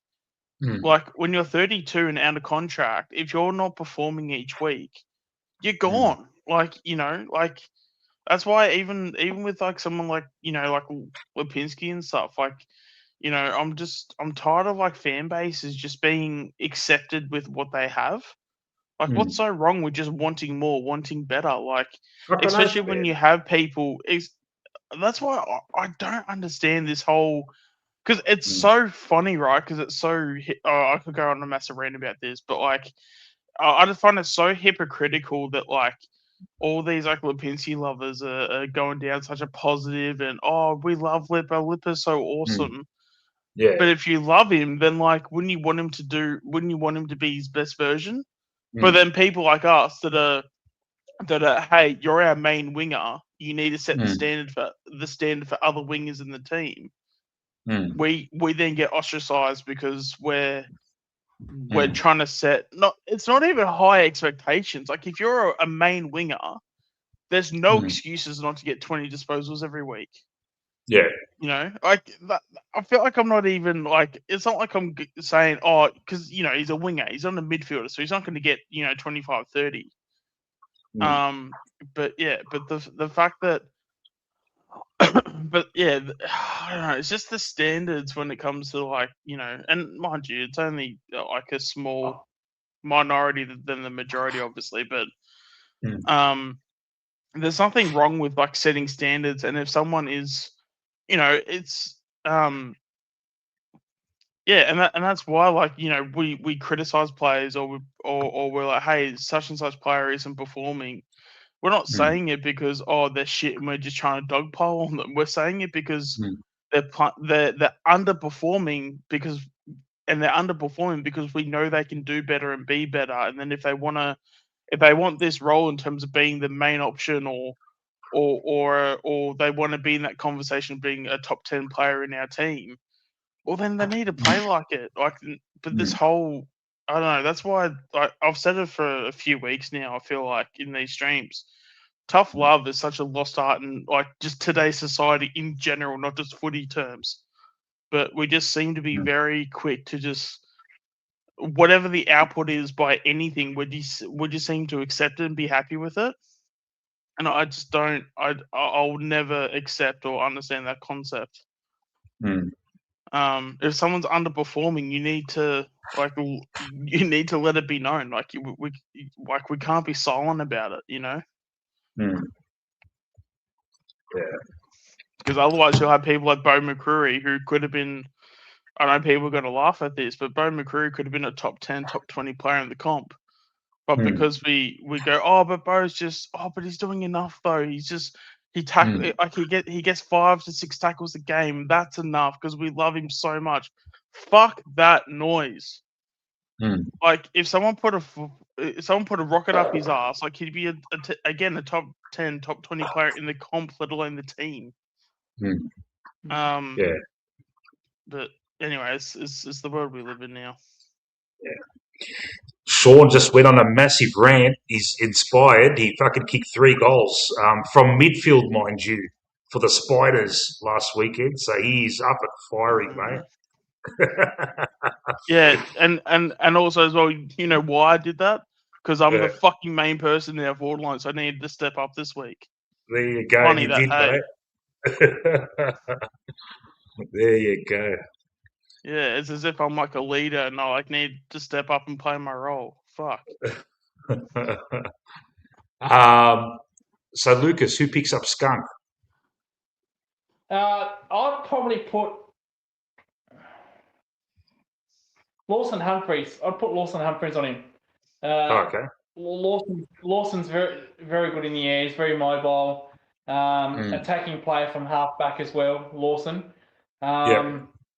Had a great year. So this is another one. I think he's a pick 60 or 70. So he was a low-end pick. And for a second-year player, he's been absolutely outstanding, Lawson Humphreys. He's only 182 centimetres. He's a youngster. I not really young. That. But, yeah. I would have thought he would have been high 80s at the very least. I assumed he wasn't a key defender, but I would have assumed he was like 188, 189 or something. Yeah, he plays a lot taller than his height says he does. He's very mobile. He's very good in the air. He's very good defensively. So he'll come across the contest and spoil. He's very strong as well. So when you kick it in the air, he's always there punching it or marking it. Good intercept player as well. So height doesn't really bother me because they're all very mobile. They're all very good in the air and they're good at spoiling as well. So it doesn't really bother me that they're undersized because every week he's up against an oversized opponent, Humphreys. So he does the job regardless. It's actually wild to me. That's actually now that I've got the thought in my head, he's basically a centimetre off Quainer. I'd never. If someone had told me that, I would have. If that was like a true or false question, I would have said false. And I would have been so confident with that answer too. It tells you how good he is defensively though. Cranor's a good. Is a that's a good shout out. But Cranor's defense is nothing like Humphreys defensively. Humphreys plays defense. He enjoys it. He likes the contest. He'll push against even the bigger bodies and try to outmark them. Very good in the air when the ball's on top of their head. So he's very good, Lawson. Another 10-year player. All right, Lucas. A fan favourite of ours. We love him, Charlie West. Yeah, he's our second tall forward after McStay. Last 2 games, he had a good game the week before against Carlton, where he took 7 marks, 7 marks, 4 contested. Last week was okay as well. He's playing a role up there, up forward, not playing too deep. He likes to get the mark out, outside 50. You've got Tom Stewart on McStakos. Who are you going to put on Charlie West? Who's your other tall defender? Yeah, our other tall defender, Connor O'Sullivan. Second year player as well. High draft pick, so he's one of our rare higher draft picks. Very good in the contested especially one-on-one. He'll get up the ground as well. Not as mobile as a Humphreys or Stewart. But he'll still push up the ground and follow his man. Not as quick as a Stewart or Humphreys, but he's a big boy, Connor O'Sullivan. Big key defender, so not as mobile, but no, he is very good defensively. Again, all these Geelong players like Stewart, Humphreys, Guthrie, that we're probably going to talk about, Jack Henry, of course. and Connor O'Sullivan, they are brilliant when the ball's in the air. It's when Yep. the ball's hit a little bit lower, that's when they struggle. Yep. But Connor O'Sullivan, he's another one that's, going to play 10 years, 200 game plus player. Okay. Diamond in the rough. Now, you've kind of much higher draft pick. All right. I'm a bit baffled now, okay? You said your defenders aren't that good when the ball hits the ground, yet you guys are very good at getting the turnovers and kind of like killing teams on the rebound. How does that work out? Like, are you intercepting it in defence and then fucking killing teams? Yeah, so when they have to intercept, they're like, especially Tom Stewart and Humphreys, they'll just go. Like, they'll intercept, they'll take the game on, they'll go through the you'll see a lot if you really pay attention with Tom Stewart, Humphreys, even O'Sullivan and Guthrie. They try to go through the corridor. They will take it on. If they're playing, I'll tell you what, Mick. If they're playing a win game, then that suits Collingwood big time. That would be like a tick. They're very attacking players. They like to take the game on through the corridor, and if Collingwood can deny that, that's where they get in trouble. So from your full back, Henry, Polkinghorne, Myers, close. That's where we turn the ball over a lot. That's where we can get you on that rebound. While Tom Stewart, Humphreys, Henry, O'Connor, but O'Sullivan, even Guthrie and Tanner, they can intercept it.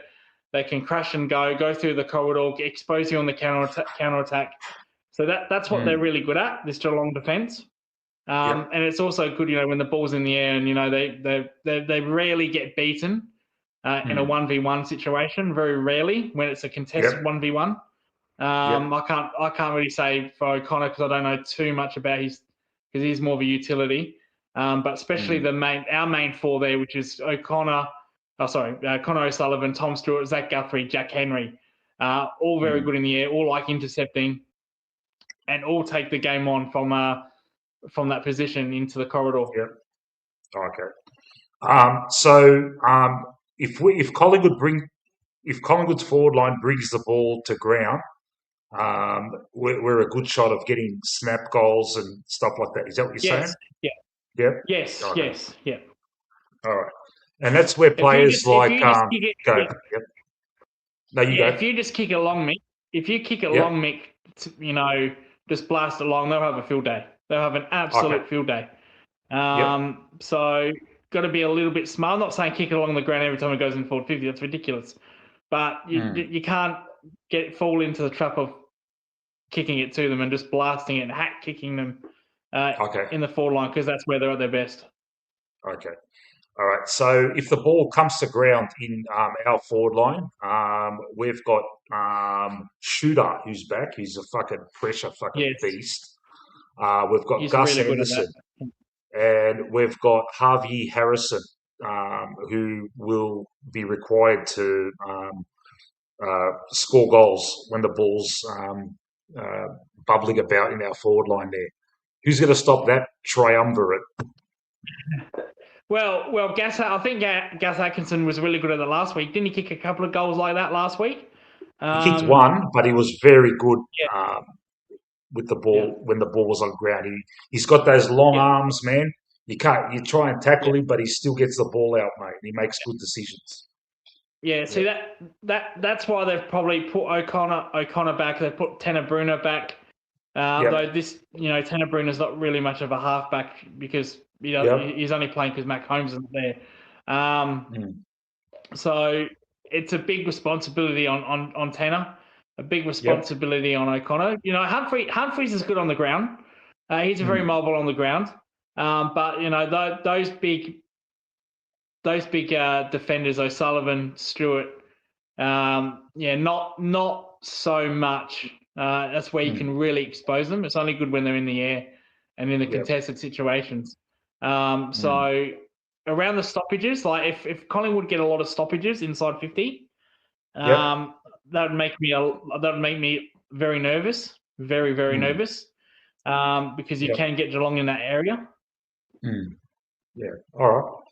All right. So if anyone wants to add any more, but we've gone through all the positions, but I would have to say I might have to reluctantly concede that Geelong may have us there. Going on what Lucas is saying, and I trust his judgment. Having said that, our forward line's been pretty good. There are a lot more. What's the word? There's a lot more synergy happening in our forward line than it was earlier in the year. But I'm just looking at their guys back there. Your Tom Stewart's. Even though I don't agree with Lucas's choice of Tom Stewart on Dan McStay, I still look at these guys like Guthrie, Brune, and Henry, and Stewart and co. And I'm thinking, fuck, man. I don't watch these guys every week, but I know these names, and they fucking give me the shits, man, from previous seasons. Always those names, they just fucking bug me, man. I thought Tom Stewart doesn't usually play on an opponent. He usually plays like on his own, doesn't he? What was that? Sorry, Boyd. Please repeat that. I thought Tom Stewart doesn't play on a man normally. He's just a loose man in defence. Yeah, he does do that. Every time I've seen him, he's always like a bit of both. Yeah, he plays loose, but when he needs to defend, he defends. Yeah, he still needs to go back and defend the contested at least. No, Tom Stewart does like the free roam. Like, out of all the defenders there, Tom Stewart is most likely to get the most disposals because he does that. Yeah. Because he free roams, he pushes up high. He gets involved.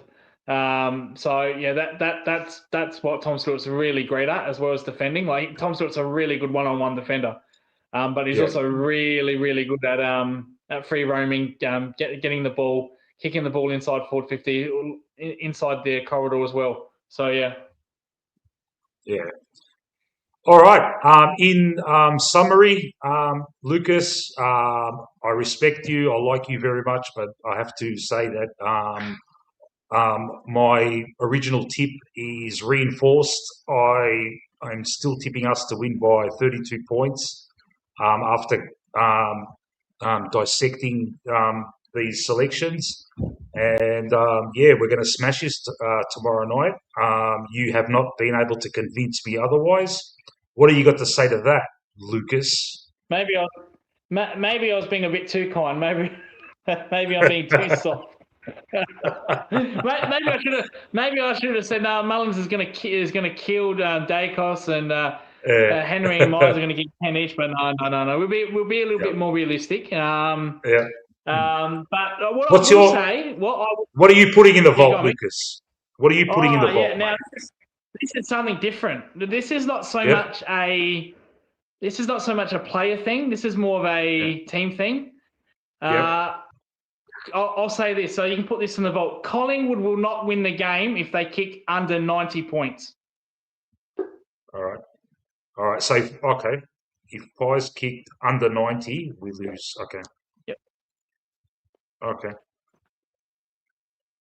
All right. See, I think in order to win the game, you need to kick 90 plus points. See, we because our defense is so good, we could only probably kick 75 to 80 and we'd win the game because our defense is actually very good.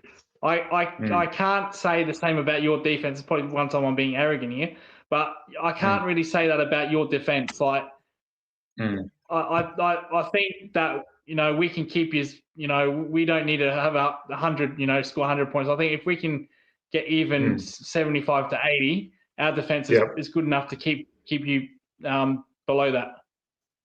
One position, Lucas, that you will definitely win tomorrow night.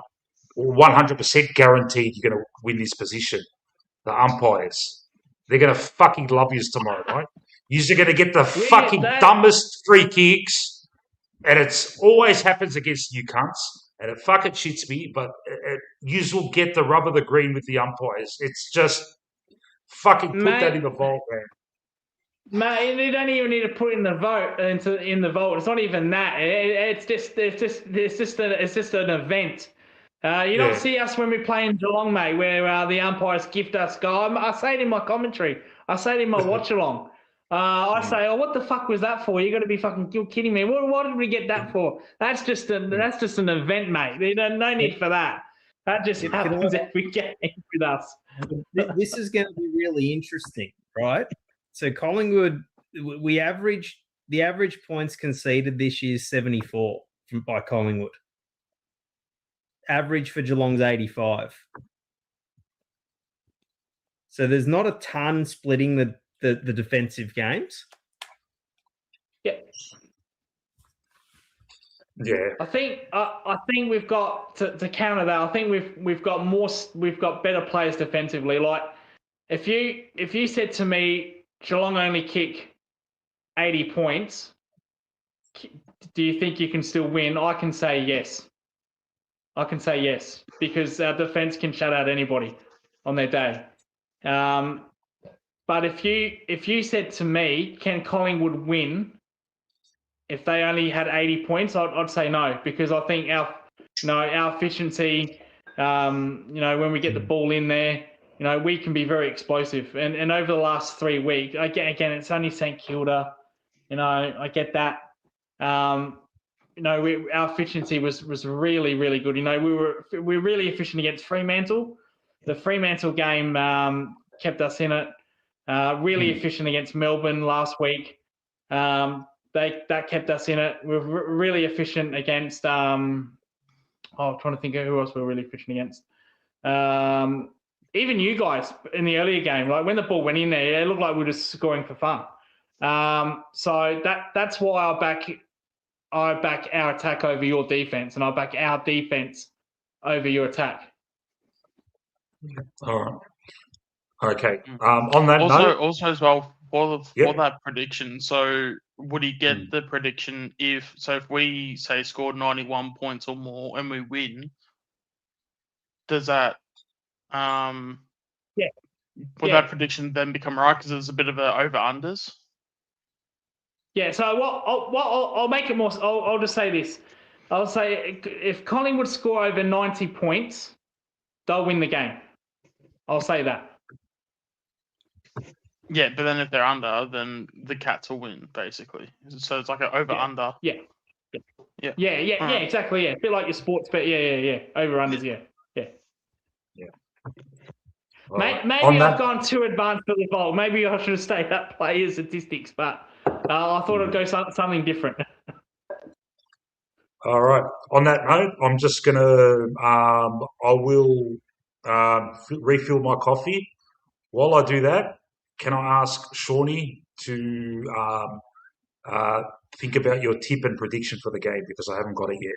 All right, I'll be back in half a minute. Yeah, absolutely. Just top my coffee up too while you're there, Mick. Yeah, I wouldn't mind a coffee actually. Well, I've got some coffee in this jug here, so I want my own coffee break. So. Yeah, it's going to be interesting because I honestly like the teams are a little bit different. The game style, ours at least, is a little bit different. I really don't know. That's the thing. I've got no real idea of how it could turn out. I never do against Geelong. Yeah, it's a bit like historically as well. We've always got the wood over you. We've always won historically. Like we've got a good record against Collingwood.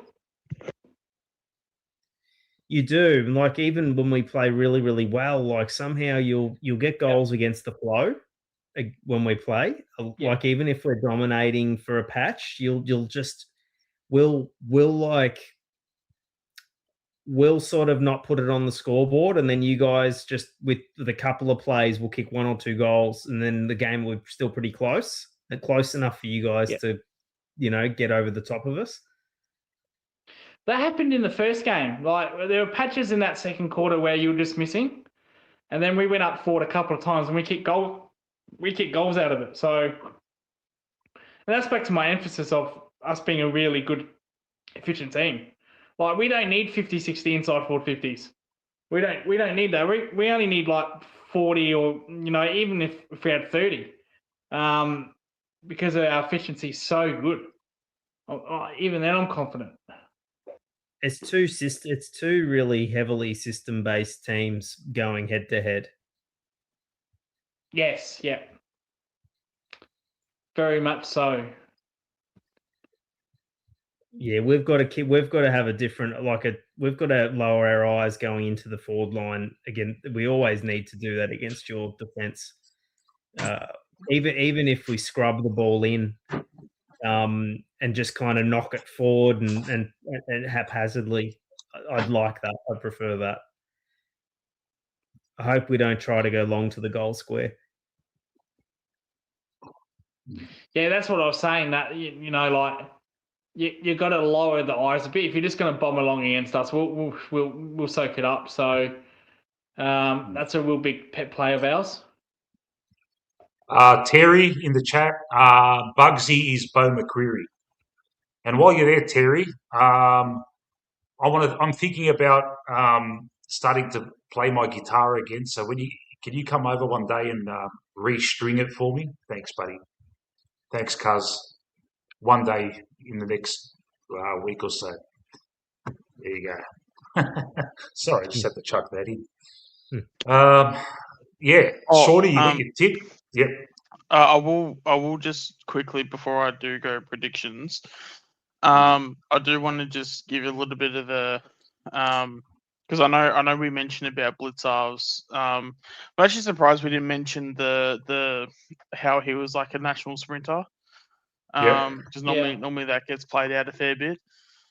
Let's just say that someone mentioned. Yeah, I was surprised with that actually, Sean. That's a good point. Good pickup.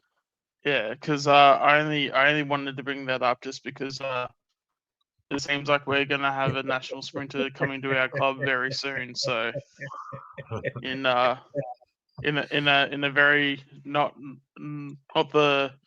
the next draft, but maybe the draft after, we might get a national sprinter on our list. So I'll leave that there as a. I don't think it's an exclusive, but yeah, I've been talking about him a little bit, and I've been getting some word he might be all right. So, geez, are you getting gout now, Sean? Oh, I can't reveal my sources. I can't reveal my sources. Oh, gee, but now, no, you can't even deny that. Gee whiz. Yeah, I can neither confirm nor deny the rumors. Nah, so his now name's you're definitely Cooper. getting gout to the club. So his name's Cooper, and you guys will be knowing him very soon next year. Because I'm sure we'll be talking about it in draft videos next for the next season. He's an NGA player, and in fairness, he might be a bit of a project player, but yeah, God, I saw some footage of him the end of last season, and God, he looked like. It's kind of ironic because I mentioned him in the stream today, but he kind of looks a bit like Adam Treloar when he plays. But very much of a project type. But, don't say that, Sean. You don't want him injured, Sean. You want him playing. Well, no, I'm saying in terms of what he does on paper, especially because Treloar backs in his speed. He's got that explosive speed, being the national sprinter. Yeah. Oh, and he's also a massive PIES nuffy as well. He absolutely loves going to the games and all that stuff. So yeah, keep an eye out for Cooper. Love it. Love it, Anna. I have to disagree, Anna. I reckon Punk is dead. Because it's not in the spirit of it, isn't? It's just yeah. It is in the modern world, and but it's like it lives inside me at least. It's just it doesn't leave the house much, but it lives inside me. Yeah. Oh, gee. In terms of the punk genre, though, like what type of bands would be considered punk? That's the thing. Yeah. Blink 182. Nothing after 1983. Yeah. In my opinion, like Green Day's not punk. Green Day's just bullshit. It's more about an attitude rather than a sound. Yeah, like the punks of today would probably be playing some kind of electronic music that's non-commercial kind of shit. Yeah, There's punks in not there. guitar. Are there guitar punk bands out now? Like, Yeah, look, I yeah. don't follow. I don't Yeah, follow but they're just current music trends anyway.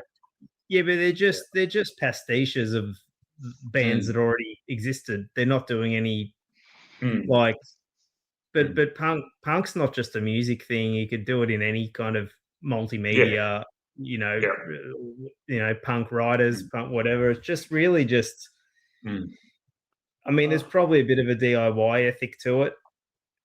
In most cases. Lucas is falling asleep, mate. Come on, man. You fucking yawning on my show? Fuck me, man. I tell you what, in fairness, like I'm kind of glad I don't have my camera on. That's all I've been doing.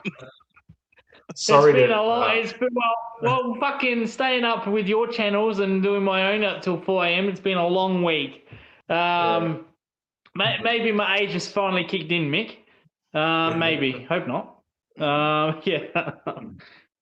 Shawnee, before we get back to the nuances of post-punk music, yeah. Can I just get your Oh tip yeah, and prediction? true. Yeah, God, my mind went elsewhere with that one. All right, PIES by 21. Yeah. Just why not? Shout out to Oscar Steen with the 21 there. And prediction. Very good comment, Josh. Can you get the teams up just so I can like see like the names I'm looking at? Sure. What do you mean? What do you mean you want the names you're looking at? We did that we've been doing that for 3 hours, Sean. Yeah, but like it's if I'm not talking about it, then I forget very easily. Okay. Fucking hell. Fuck me, man. There we go.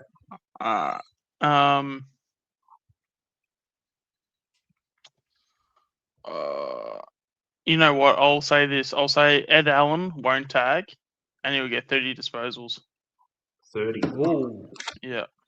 Wouldn't that be a great thing? Like Ed's had jobs every fucking week. Don't give him a job and let the gazelle just fucking fly into the fucking pastures, mate, and just fucking. He's like a baby Crips, isn't he, Alan? No, he's not. No, he's got speed, actually. No, he's actually a baby Bont. Yeah.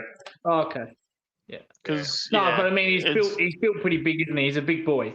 Yeah, he just but he's got speed though. He's got the Bont speed though. He doesn't fly quite as well as Grips. Yeah. Yeah. I was gonna. I'll also add a goal in there too. Why not? 30 disposals and a goal. He'll have a breakout game.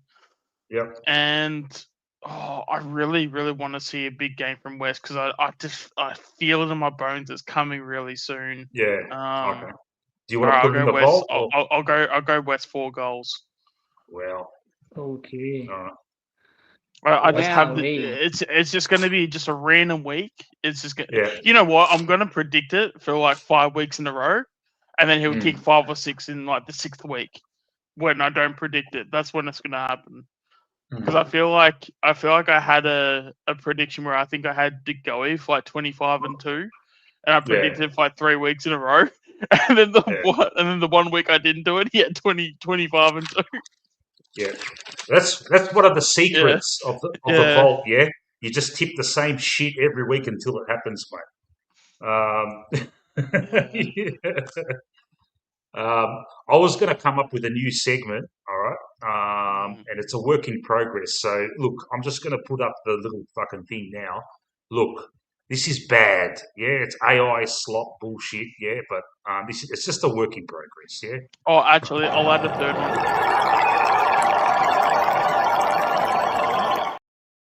All right, that was. It's terrible, isn't it? It's called the microscope. Yeah, and That's incredible. It's terrible. You know, no, But no. You I know was- you know who that looked like? Have you ever seen Mister Yeah. In Between? It looked like that guy. Oh, it looks nothing like me, mate. Because when you try and do this shit, it changes your face, man. But It I was does. going to call it the microscope, and I'll talk about someone that's under the microscope kind of thing. And I was going to talk about Ed Allen, and I had all these notes down, but I can't be fucked now. But sorry, you were going to say something, Sean? Sorry, man. Oh, I was also going to say as a third prediction, he seems to go pretty well against Geelong, so I'll say Bo McCreary to kick 2 goals. Yeah. Ooh. I'll Bo to kick 2. Okay. Yeah. I feel like I could just throw in the 15 disposals, but I feel like that could be a bit sort of, I don't know, I feel like he'd have to get 15 disposals if he's kicking 2, right? Yeah. I'll tell you what. Yeah. Well, Because he got 15 and 2 last. Did he get 15 and when did he get 15 and 2? Was it against Carlton or he kicked 1 last week? Carlton, I think. No, Yeah. it wasn't last week. I think it was the week before, which we played Carlton, I think. Yeah. Well, look, he's put in 2 okay games in a row now, Bo. So he's And kind of especially- like, you know.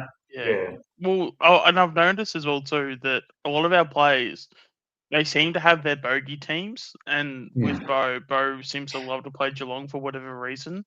It's kind of like, you know, anytime we had Mason Cox and we'd come up against Geelong, it's like, you know, Cox is not that great, but for some reason he would find a way to play above himself against Geelong. Yeah.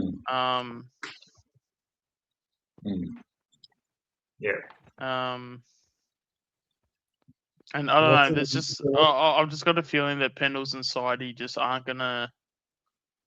Because I don't know. I look at the Geelong matchups and I just see so much speed, and I just sort of I worry about that when it comes to Pendles and Sidey, to the point where are they going to become passengers just purely because of the speed factor? Can you give Can you give a prediction? Can you give a good prediction for those two? Because you did that last week and they played all right, and we need to win. Yeah, you did, huh? But that's the thing. If I'm going to give a prediction, it's not going to be a positive one. So, do you want a prediction? Because last week you tipped for them both to have big games, right? And they did. Maybe there's a good luck charm to that. Yeah. You had Pendles last week. You had Pendles 25 and 1, which he got, and you had Sidey for 2 goals. So in that last quarter, you would have been cheering just for Sidey. Yeah, I literally was. But finally, I can be taken serious if he kicks another goal. I just think I can't see them playing well. Well, then just and especially with their old age, like I don't have the faith for them to even back it up. Because given that that's their good game, they play one good game in every 6 or so. So it's like, I fear with Pendles. I mean, I feel, but then again, I guess what Pendles in terms of a bogey side, Pendles loves playing against Geelong. But again, I just can't. I just can't see how he combats their speed. Like, you know, is his timing and footy IQ and space and all that stuff, is he gonna find a rock, paper, scissors thing where he can beat his scissors with their paper or whatever? Like, I just can't see a matchup like that. I think he gets nearly 30, in my opinion. I still think he gets high 20s tomorrow. No, I'm thinking 22, 23. Yeah. If he gets above 20, I consider that that's sort of a pass mark. Yeah. But I reckon he gets about 22 to 23. Look, I love Pendles when we're up and about and we're on momentum. We're on a momentum run, and he's getting involved with Nick and Geordie and all that. It looks fantastic. But when we're fucking shit, it just looks bad. But he's fucking loping along, you know. Yeah. Because when we played Geelong, actually, fuck it. Just for vibes, I'll just put it in the vault for Pendles 25 and 1. Because I just want to see this as an experiment to see if there's something, if there's some voodoo magic going on. Yeah. Look, man. Sean, all I'll say to you, Sean, yeah. All I'll say to you, Sean, you don't. Yeah. You're taking the vault. You're kind of like disrespecting the vault now by just throwing shit out there. Yeah, it that's doesn't what work I was like going that. to say. I was going to say, well, this no way, one else has done that before. why don't you put everybody in there? When everybody is going in the vote, Some people put in like the whole fucking team. Anthony B's the best, mate. He'll throw in about 25 fucking predictions, mate. I'd like But the way the vote. I'd like to throw the whole Geelong team in the vault and lock the fucking thing. Oh, okay. Gee. Oh, Never will win. Never will win. Jesus, Mick. Oh, that was bad timing. That by the We way. can see them and their pace then. We'll see how good their pace works when they're in the vault. It's okay. We'll let them out Friday morning. Yeah. We'll free them.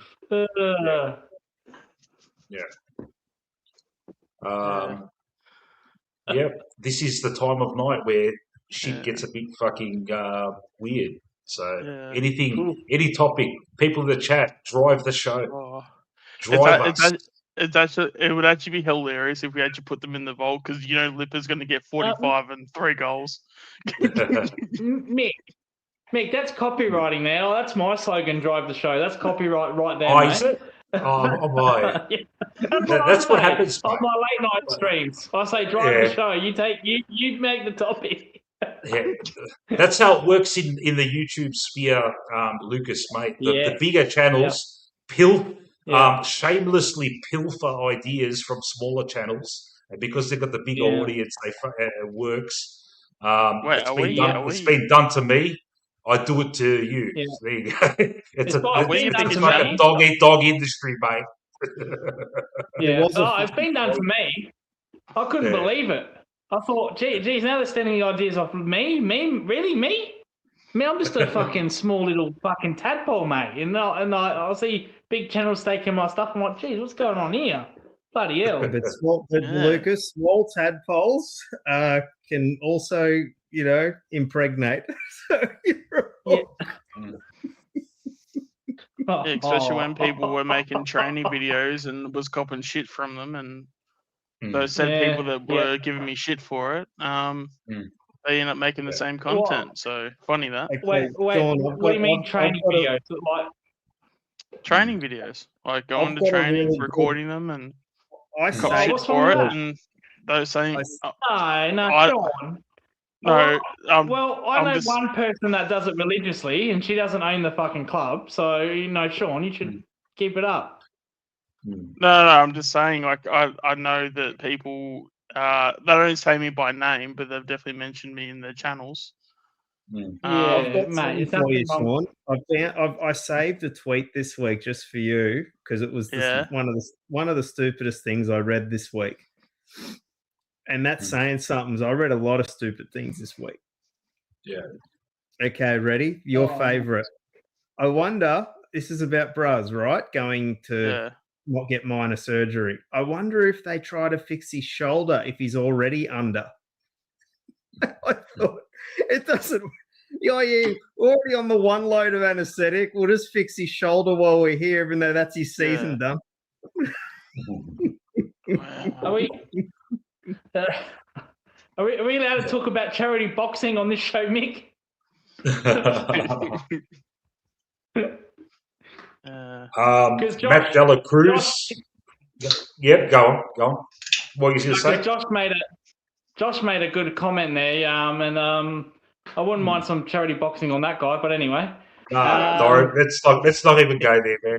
I can't. Yeah, fuck it. Yeah, no, I'd rather not. It's too much. You cop splashback on this shit. I can't. Fuck. Yeah, I'd rather not get into IP copyright infringement. Okay. Matt Dela Cruz asked, "Who's got tickets?" You after some tickets, mate? Wish I could give you some, man. But I'm going to the game tomorrow night. I'll probably be smashing my darts, either outside gate 4 or outside gate 1. a guy that in the chat, he doesn't comment much, but his name's Leo. Hit me up on Facebook, so I'm going to meet up with him in the Legends Lounge. If you're a Legends member like me, no, it's not. Yeah, if you're a Legends, I'm a Legends member. Yeah, so you can watch the game from the Legends Lounge, but it's kind of like you watch it through a window, and it's a little bit obscured. You know. Oh, really? Yeah, but you got easier access to getting a beer or for having a piss Right. than you are outside. But I I've always liked watching it from actual, from my seat close up. Yeah, but I'll be hanging out there in the Legends Lounge with Leo, yeah, that's outside Gate 1. So I'm not sure where I'm going to be smashing my darts, either at Gate 1 or my seats are outside Gate 4. So if you want to say hello, come and say hello. Any chance you're going to the Collingwood Hawthorn game? Me?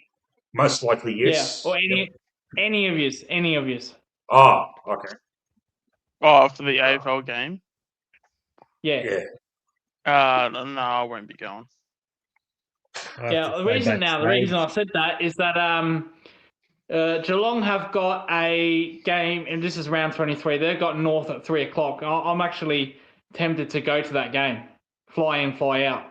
But I'll watch the Collingwood and Hawthorn game as well while I'm down there. All right. Yeah, I was actually gonna mention that. Actually, did you get a follow up from the Collingwood account this week? Look, I didn't. No, and that was that's one of the reasons Leo in the chat kind of like he's like he took kind of like pity on me because I was begging for corporate boxes from the club, and he's like, I'll get you into the Legends Lounge, and I'm like, well, I'm already a Legends member, but I'll still come in. But the thing is, I didn't really know that I had access to that, like myself, So when Leo said to me, "I'll get you in," I'm thinking, "Fuck, I'm getting some special, access here." But I'll be there. Sorry. What's the membership price for that, for the Legends Lounge, like per year? Like, is that a special membership? I pay. No, it's a Legends membership. It's one of the highest tiers of a Collingwood membership. I get it every year. Yeah, how much is it now? Because when I paid for it, it was like 800 each. It's close to 1,000, if not higher. But idiots like me, it just comes out of my account. They don't even ask me anymore. It just comes out of my account every year, and I don't even look at it. But I assume it's probably over 1,000 now. But that's the reason why I get to fucking vent, man, because I fucking pay that shit every fucking week. I can say whatever the fuck I want, 100%. man. Fuck me, man. People are going to tell me for bagging Lipper, mate. Fuck. I'm fucking, coughing up this every fucking year. Yeah, you're basically paying these match payments every week. Yeah. And I'll tell you what, all right? The Collingwood Magpies fucking YouTube channel hasn't appeared tonight, but if they're listening, I have a list of demands. Okay, it's my dream. Okay, I want a corporate box, but I'm not stopping there. Yeah, I love watching, like when you watch on the telly sometimes, and Nick Dacos scores a great goal, and and the camera goes up in the stands, and Peter Dacos is fucking smashed off his tits on fucking Crownies or whatever, and he's jumping around, with Colleen's there, and his brother Victor's there, and they're all jumping around and fucking having a good time. So I want a corporate box, but I want Peter Dacos there too, because that's my dream, man. I want to see Nick Dacos score goal of the year, and I want to be jumping up arm in arm with Peter Dacos, with Crownies in our hands, with the fucking froth of the Crownie just fucking going everywhere, mate. That's my dream, mate. That's what I want. So get that done, work experience kid that controls the Collingwood YouTube channel. Well, since you're doing requests, Mika, I love a request of the Collingwood Football Club. I like to have a request, if that's all right. No, not about boxes or corporate boxes. But if you are listening, any chance you want to come down to Geelong and play us a game there, that'd be nice. That's my request. Fucking hell, man. Yeah, I'm sure You we'll guys, play a mate. practice match there at some point. What's that? I'm sure we'll play a practice match there at some point. Yeah, No, cracky game. no, I'll give you that, I'm mate. I'm talking about prime time. I'm talking about Friday night at the category, even a final, if that would be okay. I'm pushing my luck with that one, Mick. But one game. Can you have one game in Geelong? That would be fantastic. That would be great. We play U's every bloody year in Melbourne cricket game for the last 100 years. Okay. Just Can you- one No, game no, in Lucas, Geelong. Lucas, if you give us enough please and thank yous, we might play you in a practice match over there. Oh, practice match. Well, Lucas, you're going to have to figure out there's going to have to be a pestilence or something that just takes out half the Collingwood members. Oh. The hell with the Collingwood member. This is Geelong. This is in Geelong. We put our own members up. You still get 10,000 people down there. It's not like you're going to have no one down there. You're going to have a whole bloody road to yourselves. Hey, you guys will hate it because you guys will make no money out of it. Not as much money. No, not as much. I think we can survive one game because we used to play Carlton there as well, and they've gone missing over the last 2-3 years in the category. So yeah, we need to play somebody. A good one by Josh. Actually, is there any farms you could give up? Any cotton on deals that you could slide our way?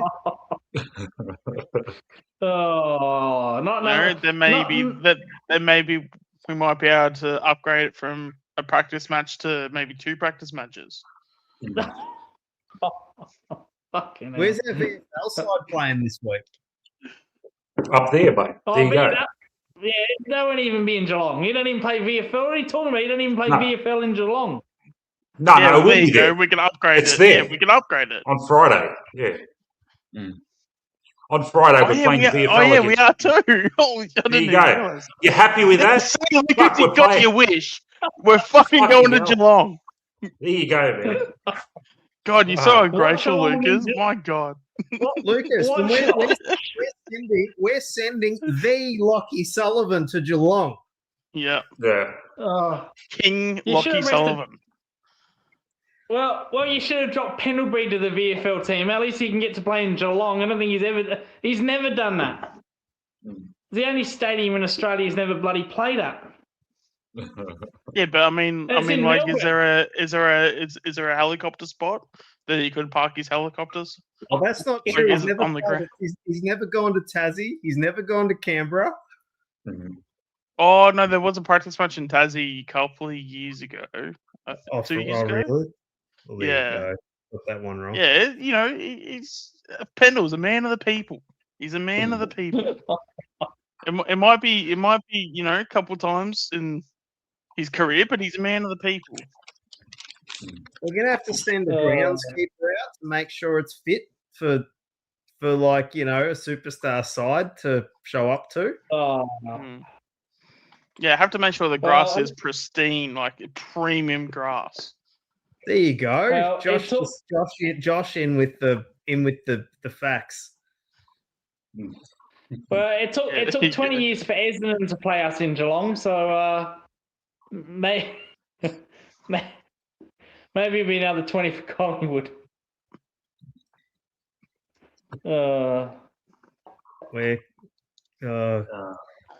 I reckon I don't reckon the players would have it. Players wouldn't care about playing there. It's all just a business thing. Yeah. It's just your business. It's just the Maguires of the world and all that. Yeah. That's true, although it would be hilarious if we did go to Geelong. It would be hilarious if we went to Geelong just to beat you guys by like 10 goals. And then to see what the conversation would be then. Yeah. Not only do you lose money, but then you get absolutely smacked on the scoreboard. Yeah, well, in that case, make sure it's another 100 years before you get to Geelong.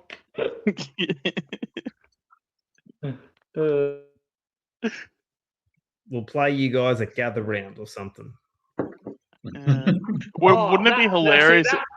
Now you're talking. That would be great. That would be fantastic. Yeah. Wouldn't it be hilarious if we went down to Geelong, say we're up by 40 points at halftime, and all the people in the crowd are like, "Yeah, fuck, why did we want this again?" Oh.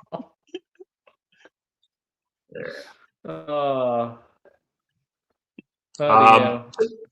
Just to let you know, people, I'll be finishing this up in about 10 minutes.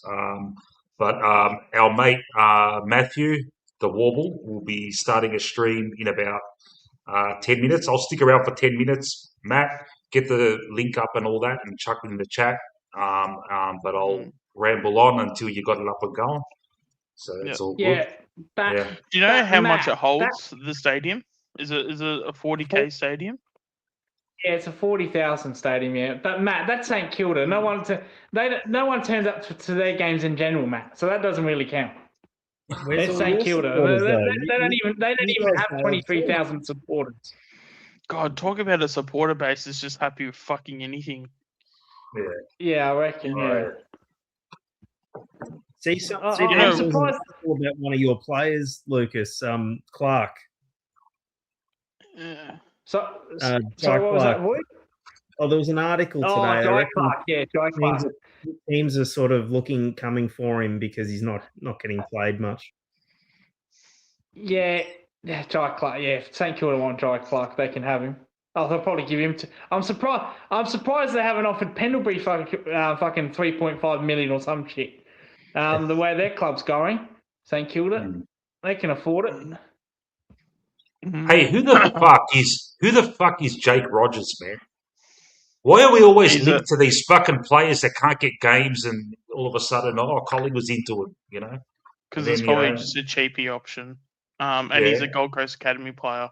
He's actually like, in terms of, if we look at it from a list spot point of view, and it's a Bobby Hill out and the Jake Rogers in, I'd actually be happy with that. Not saying that he's as good or better than Bobby, but in terms of a small forward for a potential small forward, like that's because I feel like he's too small to be a midfielder at the AFL level, even though he was a midfielder in his draft year. But his pressure and just like he's basically like imagine like a John Noble, but talent is like 10 times the talent, pretty much. Yeah. Pretty much like a John Noble, but as premium as you can get, pretty much. Just very, very aggressive with his intent. Cozzy,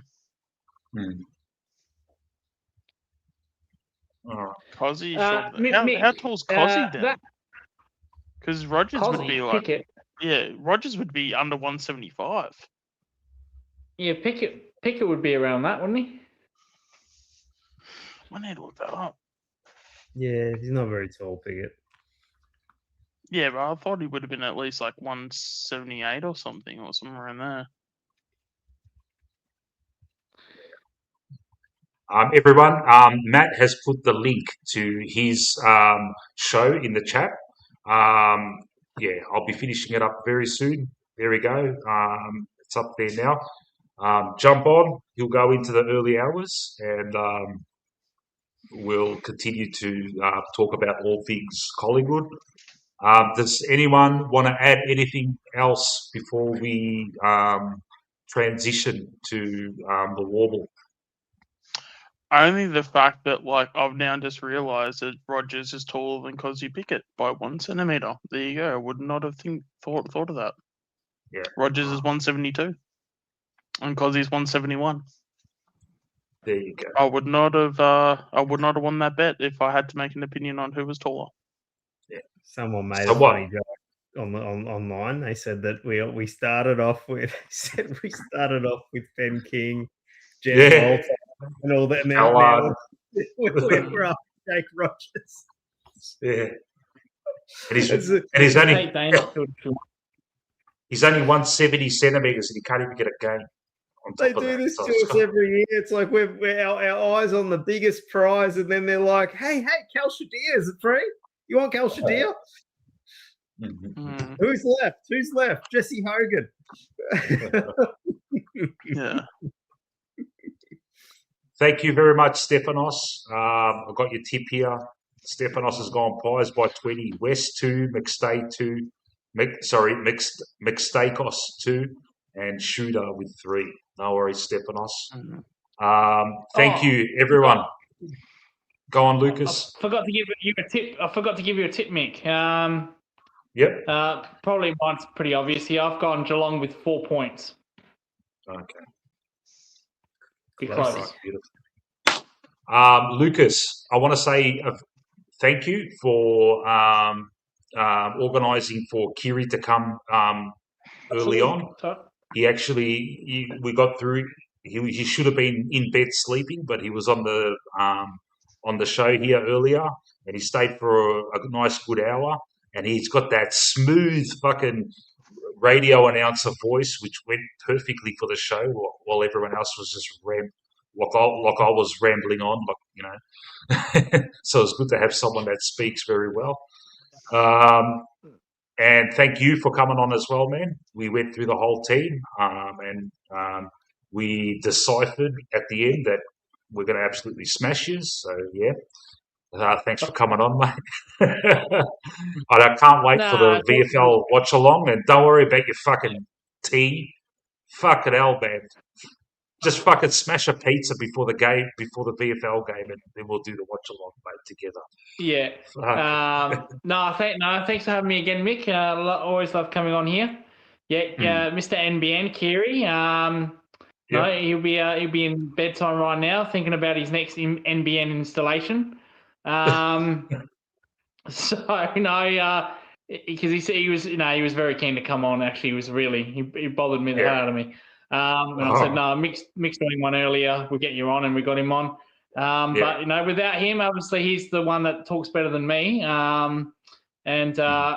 wasn't on my Monday Fun Day show. And speaking of that, thank you for stepping in, Mick, because I was in there. No problem, mate. I didn't know what I was doing, so I'm glad someone came and supported me. And then on my late night stream where I went for about 5 hours, good old Des came in, and then the 3 hours went by really quick.